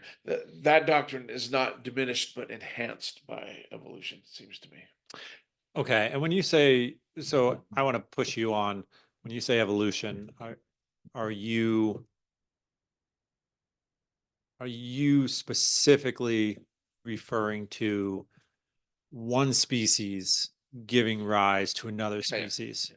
Uh, You think fish did give rise to amphibians and amphibians did give rise to reptiles? Yeah. Okay. Fossil record, pretty clear on those things. Okay. The gaps in the fossil record tend to be smaller and smaller as time goes on. Uh-huh. Although, as our own Dr. Bolin is fond of pointing out, if you find a missing link that fills or that occupies a gap that formerly existed between two species, Uh-huh. you now have two gaps instead of one. So the gaps might be said to increase in number, but they become smaller, right? Mm, And fossilization is a very difficult and unlikely event. A tiny, tiny, tiny fraction of the organisms that have ever lived manage to find conditions just right for fossilization. So we're most of them get eaten by predators or bacteria. bacteria, rot, dispersal of the remains, any number of things happens. Mm, They just don't get embedded in rock. They are embedded in sand or dust or mud. right. Or But that being said, we seem to have enough evidence to work with. In fact, I think it's providential that we have enough evidence to work with. We could live in a universe that has so little evidence of our own origins, mm, or so little evidence of its own evolution, stellar uh, evolution, cosmic evolution, so on, that it would be hopeless for us to try to make any sense of it. But it seems to be planned so that we can, by working hard enough and being honest and diligent, we keep learning more and more and more. It's really amazing. So what do you, it seems to me that most of the naysayers on evolution point, it seems to me that they specifically point to mutation and the limitations of beneficial mutations as a driver for diversity of species. yeah, So do that's an you, area I probably shouldn't discuss right now because Ah. I'm rusty on it. okay. There are distinctions that need to be made, and there are misconceptions abounding out there. Um, yeah, let's save that as a topic for another time. All Sure. right, I can brush up on it, but the whole idea of favorable versus unfavorable mutations and Exactly. the rate at which each of these appears, Right. it is, I mean, just to tease it a little bit here, the number of unfavorable mutations far outstrips the number of favorable ones. Sure. But that's not the only consideration. That's Mm. what we'll have to get into on a later occasion. It's not the number alone, Mm. but other qualitative aspects of those mutations. Okay. Well, that Yeah, part teases two. part two really well. Mhm. Yeah, and then Is the camera catching me eating here? it catches everything. Do I have to be conscious about chewing with my mouth closed? And all that kind of No, you're fine. You're fine. And this is what gives the conversations the very quality that we're seeking. Yeah, a sense of, This is why the podcast is not exceeding your expectations yet, or oh, I mean, Tom is in the process of turning the Green Dragon into a global empire, and the charcuterie board is an essential element. Yeah. Okay, well, that teases certainly another conversation about evolution. Tom and I have both been following the news somewhat more closely this year, obviously much more closely this week. I want to talk about the assassination attempt on Trump to some degree, but before that, Are we allowed to call it an assassination attempt? we are allowed to. We I are, thought he fell. yeah, according to I some. thought there were popping noises. It wasn't popcorn, as far as we can tell. Yeah, yeah, but that only came out later, right? Yeah. Um, there's been a lot of chatter about civil war, which seems just such a frightening prospect. But then someone on a podcast, and I wish I could remember the name of it. I only saw a clip, mentioned a term that I really thought captured a possibility that seems accurate to our times, national divorce, right? The idea that rather than going to war with each other because we still want to, because one party and another wants to hold the country together, but on their terms, two parties or more simply decide to carve up the country physically. And that to me really struck me because it seemed like that would be such a reflection of the way our modern world tends to act, right? You do you, I'll do me, and we'll just won't have anything, or we'll pretend we don't have anything to do with each other. Do you see national divorce as a real possibility in the next decade? Um, Let me be clear as to what you're saying. National divorce is a situation in which two irreconcilable factions Two factions that consider themselves irreconcilable. function as Two one, nations. two Yeah. nations, Yeah. but while remaining nominally one, or No. I mean, so they say, all right, you know what?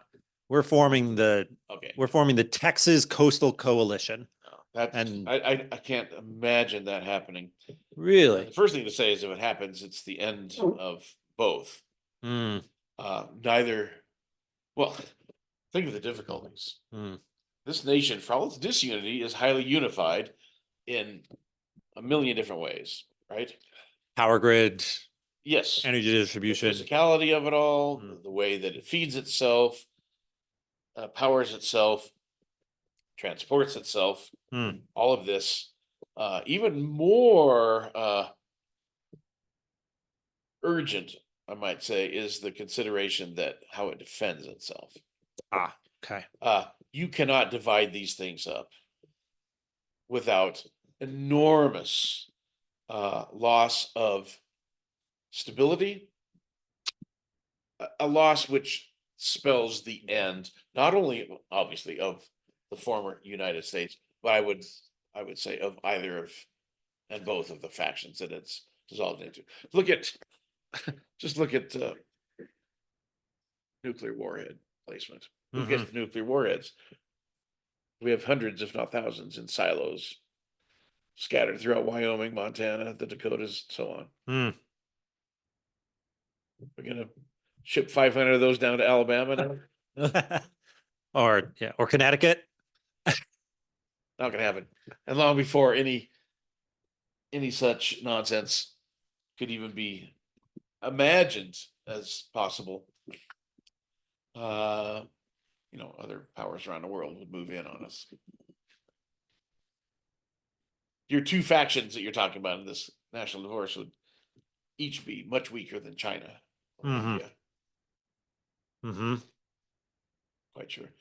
Yeah, no, I don't. That seemed worth thinking about actually to me. Interesting. National divorce. We're not gonna have a civil war either. War supposes uh, one military entity opposed to another, Okay. and a military entity is a unity. And how are you going to accomplish a unity?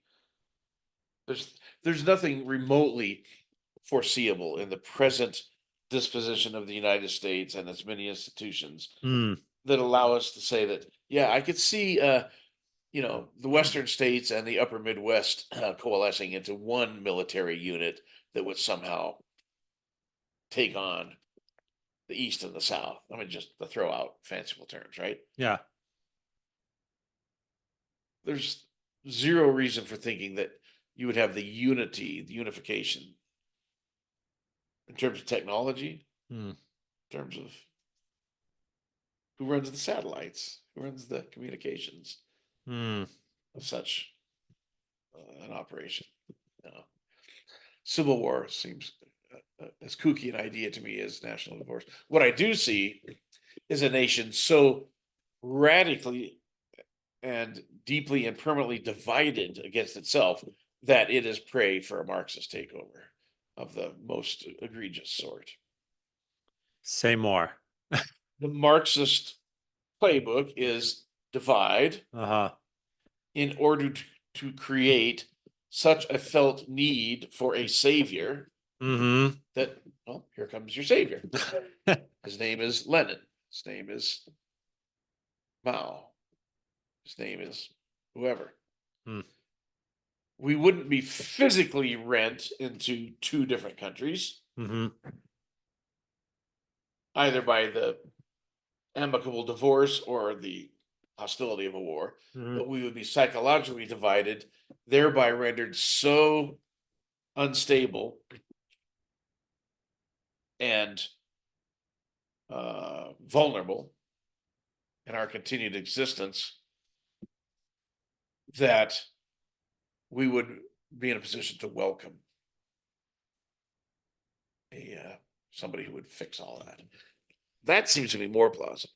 That seems to be the MO of Marxist, takeovers throughout the 20th century. Create such a sense of class division that you don't need to change any borders. You create borders in people's minds. We might think, looking at the subsequent history of communism in the Soviet Union, that no one in his right mind could possibly have embraced such a regime. It was embraced very eagerly by many people because of the advanced corruption and decadence and danger of late Tsarist Russia. So Uh-huh. people were just going about the business of destabilizing society by just, throwing bombs in cafes, pouring acid in the faces of people on the street, just creating general havoc so that everybody was so apprehensive about their safety and the safety of the continued existence of the nation that the Bolsheviks were seen as a much needed savior. That's what I'm more concerned about. Okay.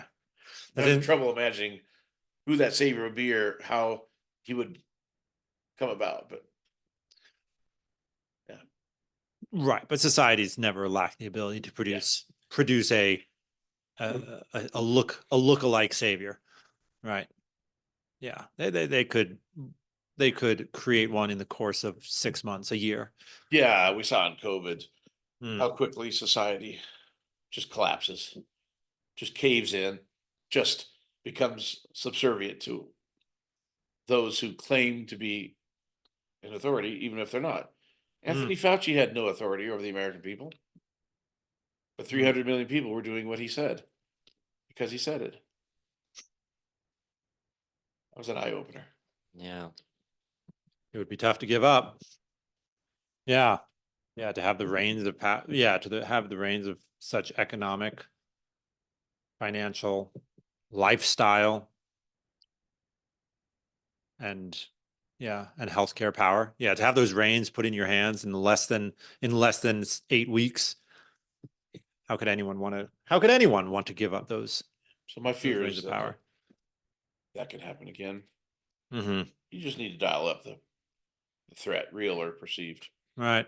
No, it was interesting. I was listening to part of the interview between Bukele, the president of El Salvador, with Tucker Carlson, and something interesting he said was, in an attempt to quash the power of the cartels, there was a moment in which the cartels, all they needed to do to resist was just attack anyone, right? Like their targets were all, 6 million people of El Salvador, right? Because they could attack anyone and Mhm.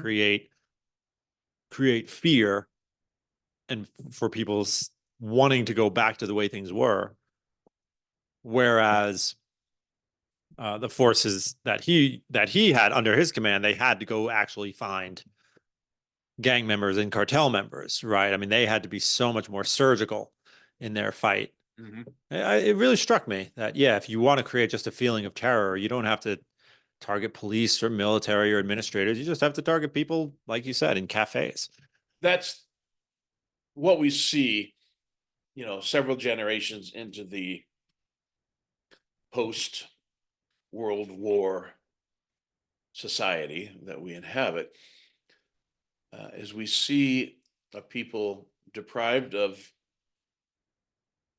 any, well, I don't want to say too much, a people largely deprived of heroism, of the desire to live transcendently, of the ability to live transcendently, to live for something larger than themselves, Uh-huh. right? Um, to live in a godly way. Without a transcendent reason to live, we are, as a society, largely plunged into an existential crisis. The only things that are meaningful are the very things which governments promise us. We're no longer interested in what God promises us, right?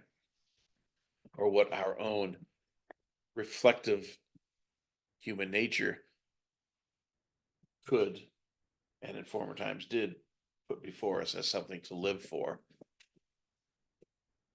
So we're prey to any kind of fear mongering that has a sort of existentialist flavor about it. The climate hysteria is the case in point.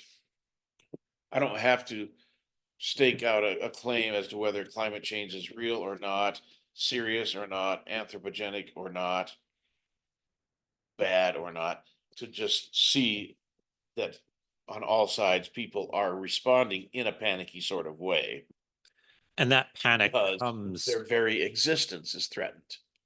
Mm, you're saying people panic when their physical existence is threatened because That's their only existence. that's their only existence. People who believe in an existence beyond the physical are alarmed at the threat of the ending of their physical existence, but they're less prone to panic.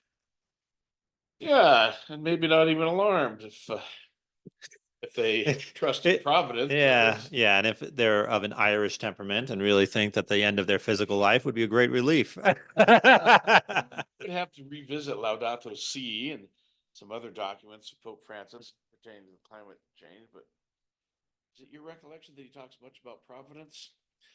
It's I entirely acceptable and prudent for a pope or a spiritual leader to speak of our obligations in prudence to, take care of our to be hope, stewards, okay. be stewards.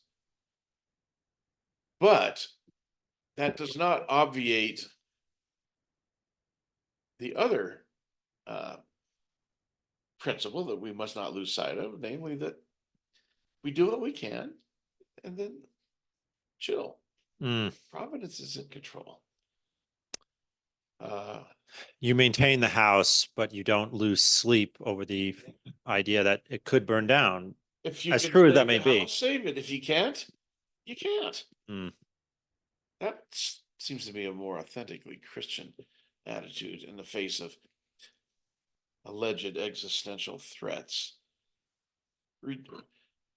By all means, be attentive to your duties as a prudent thinking being inhabiting this world, but don't forget Hmm.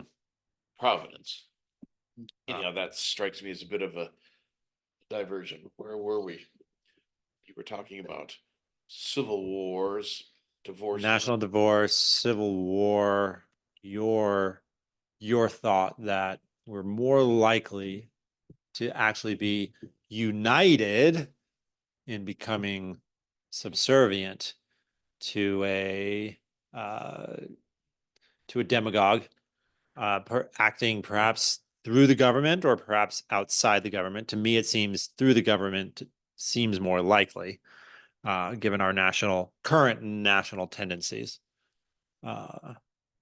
Yeah. But yeah, you don't But think we have to be dehumanized first before we can be rendered in a state where we will follow the demagogue. We have to be dehumanized because it's not human. It's not authentically human. It's not proportionate to our free intellectual natures to just mindlessly follow somebody who's saying something. We only mindlessly follow someone who's saying things to alarm us. Well, when we're mindless, we have to be mindless. We have to be dehumanized to that extent. Well, that's been happening. That's been happening for generations now. I mentioned the world wars as a significant point in the existential crisis of modern man. They demoralized us and dehumanized us and disoriented us to such an extent. But contemporary with movements on the world scale that are dehumanizing us is an insidious attempt from within, a largely successful attempt from within to dehumanize us by depriving us of what we started talking about earlier this evening, our ability to think. ability to think. Climate brings the threat of climate change, I should say, brings to a state of panic and existential despair only a person who's not thinking. A person who's thinking says, well, either we'll fix this or we won't, and either way, God's will be done.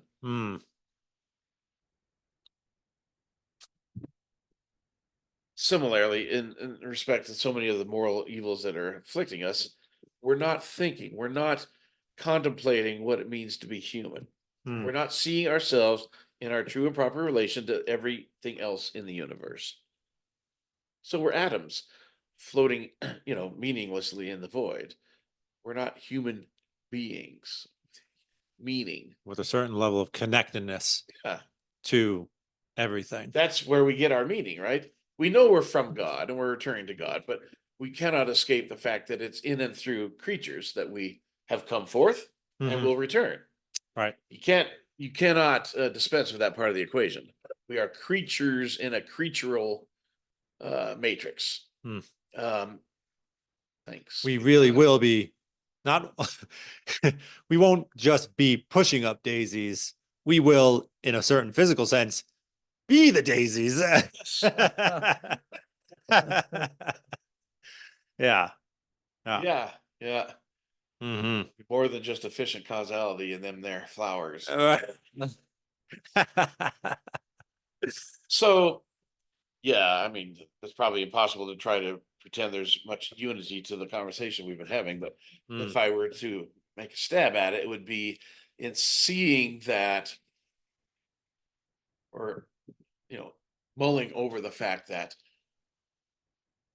we have meaning, and it is our first and foremost and permanent task to discern that meaning through proper education, proper exercise of our minds, proper activity following upon, our engagement, our intellectual engagement with the world.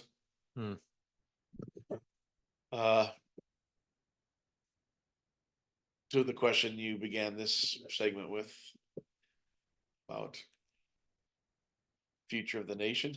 I'm not an optimist because it seems to me that the facile talk about, well, we have the good times, the bad times, the good times, the bad times throughout history is only telling part of the history. That it's possible to have the good times and the bad times, the good and the bad, the good and the bad, as you go down the slope of a historically unprecedented level of evil. There's no physical escape from what's engulfing the world because we now inhabit the globe, not just a small part of the globe. So we're stuck living with. Can't sail across an ocean and start Yeah. over again. That's a real thing. That's a Mhm. physical thing, but it has a psychological effect, right? That they have Wi-Fi too. Yeah. So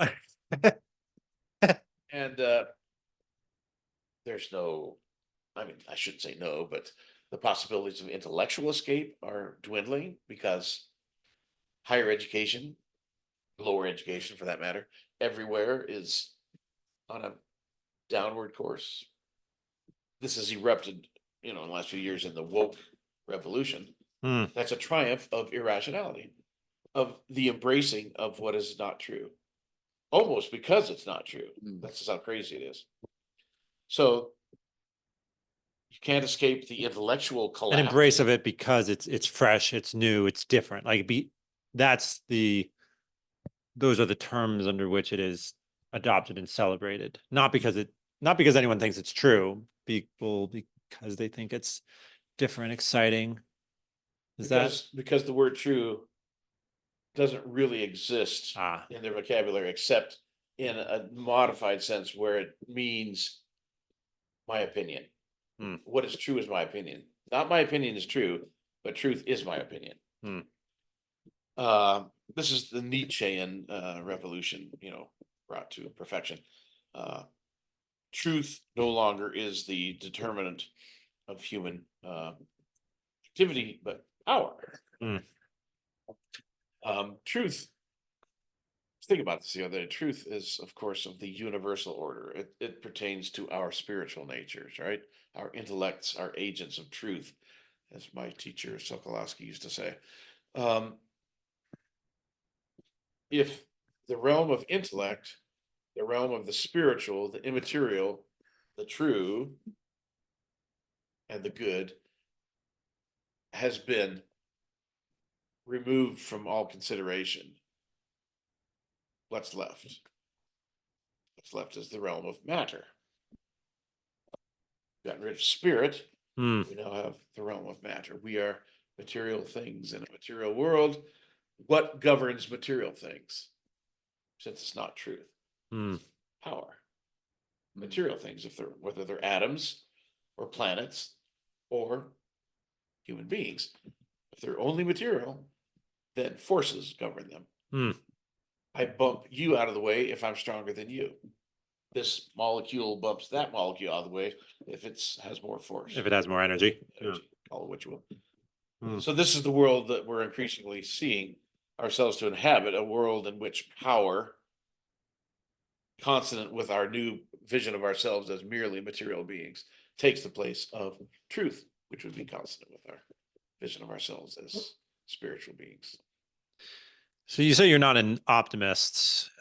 Do you really look at our nation and see really only, frankly, a bleak future with maybe I should some probably say that I am not optimistic for European and the derivative cultures, North America. what will carry on the tradition of I the am West? much more optimistic about cultures that are proportionally more separate from the European tradition. Africa. Hmm. Who knows what wonderful explosion of intellectual vitality and spiritual rebirth might occur in India or China. I have no idea. Thinking way down the line, presumably, but Africa seems to be where common sense and the faith are very much alive and well right now. Also being nourished by the blood of martyrs. My opinion counts for nothing in these matters, but I've long felt that even the concern of the popes, notably Benedict, for salvaging European culture was just kind of a waste. If the Lord says you can shake the dust of a given city off of your feet and move on, and you're evangelizing, I'm not sure why we can't apply that to an entire civilization.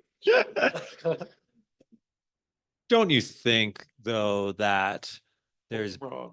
I'm wrong. right? Don't you think there's something very critical, that's been in the intellectual development of the entire human species that has been carried on from Greece to Rome to Europe to the world. So when you say the European derivative culture is going to be lost, I mean, are you talking about the loss of the Western intellectual tradition? That cannot be permanently lost, but it can go into eclipse, and it seems to be in eclipse right now. And as far as the church goes, the church seems almost to be conniving at that, like not caring that theology is largely receding from public consciousness. Mm, That can only be a temporary situation.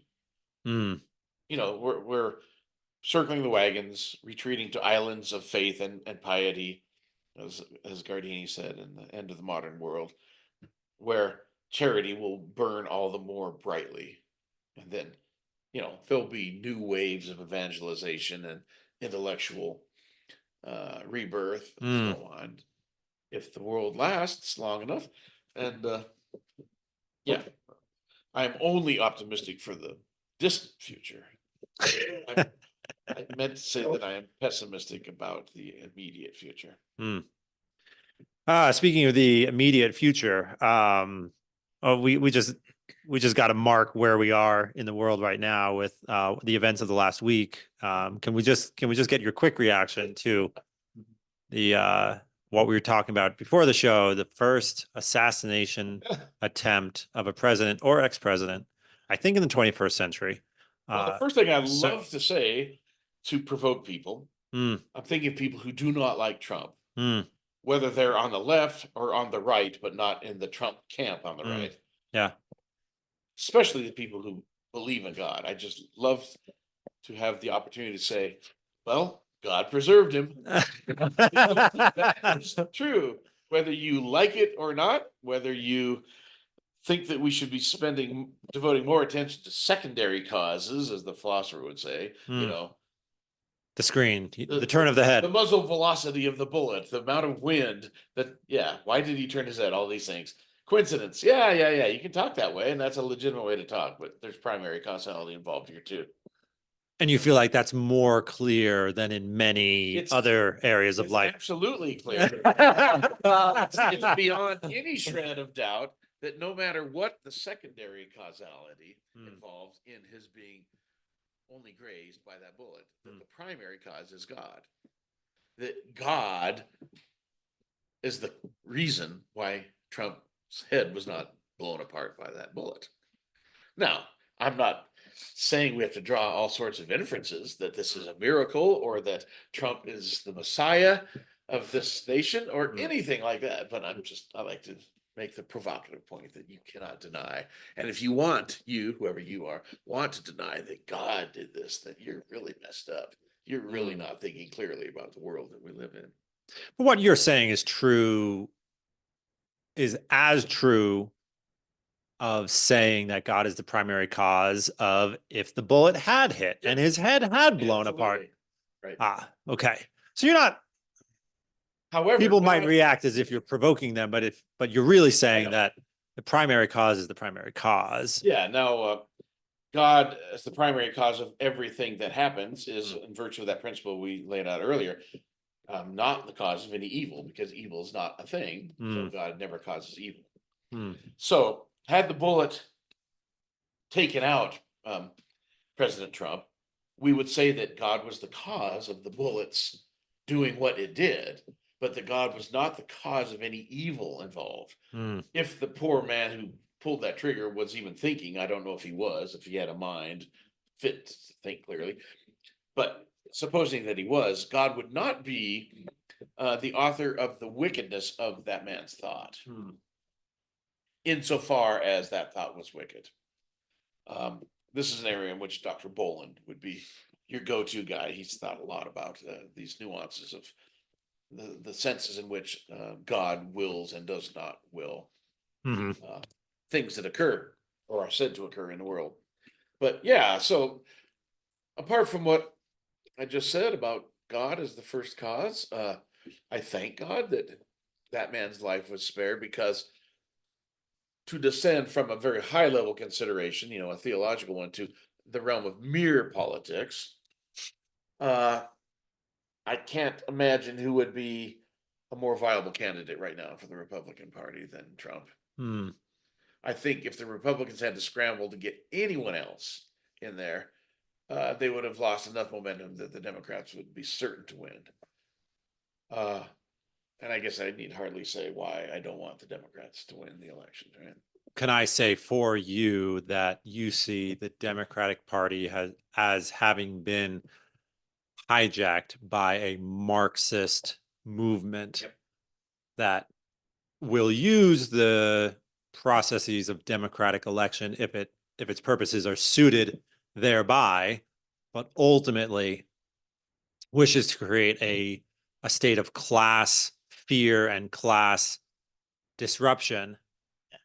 So I think at this point, it's always a little bit hard to be entirely certain when you're too close to the thing, but I feel pretty sure that from a standpoint of 10, 20, 30 years, we can look back and say that by this time in history, by the year 2024, the Democratic Party had become authentically Marxist in its inspiration, in its techniques, and in its goals.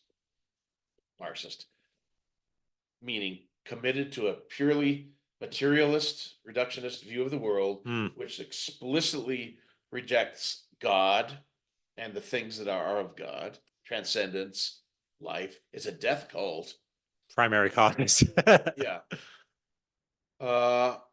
And employing classic Marxist plays, Protocols, yeah, strategies. to divide and conquer. I mean, this was being talked a lot about when Obama first became president, because it's known that he was a disciple of Alinsky with his Marxist playbook, and so on. But yeah, now all of the media and the mainstream media and all of academia, except a few blessed institutions like our own,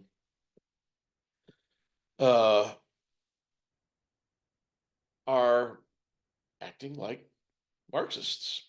I don't have to say socialists or communists necessarily, avoiding some of the minutiae that are involved with those particular terms, but I can certainly resort to the general term Marxist because the underlying philosophy of the left now and the general modus operandi is Marxist.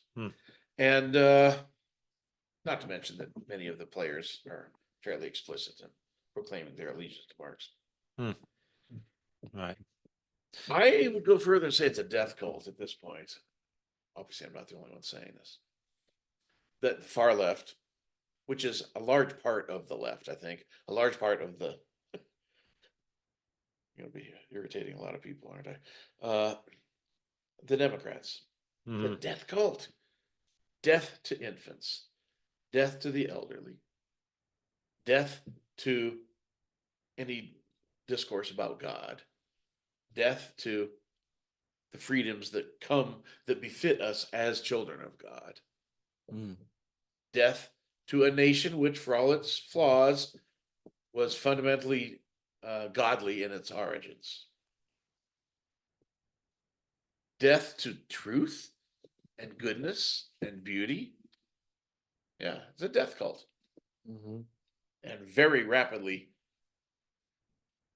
evolving all the possibilities that emerge from that. Shackled to the beast. Oof. That's so true. I mean, like, just look at what California's doing. They're openly wanting infanticide. They made that legal. Like. Oh, I mean, death to infants who survived natural birth.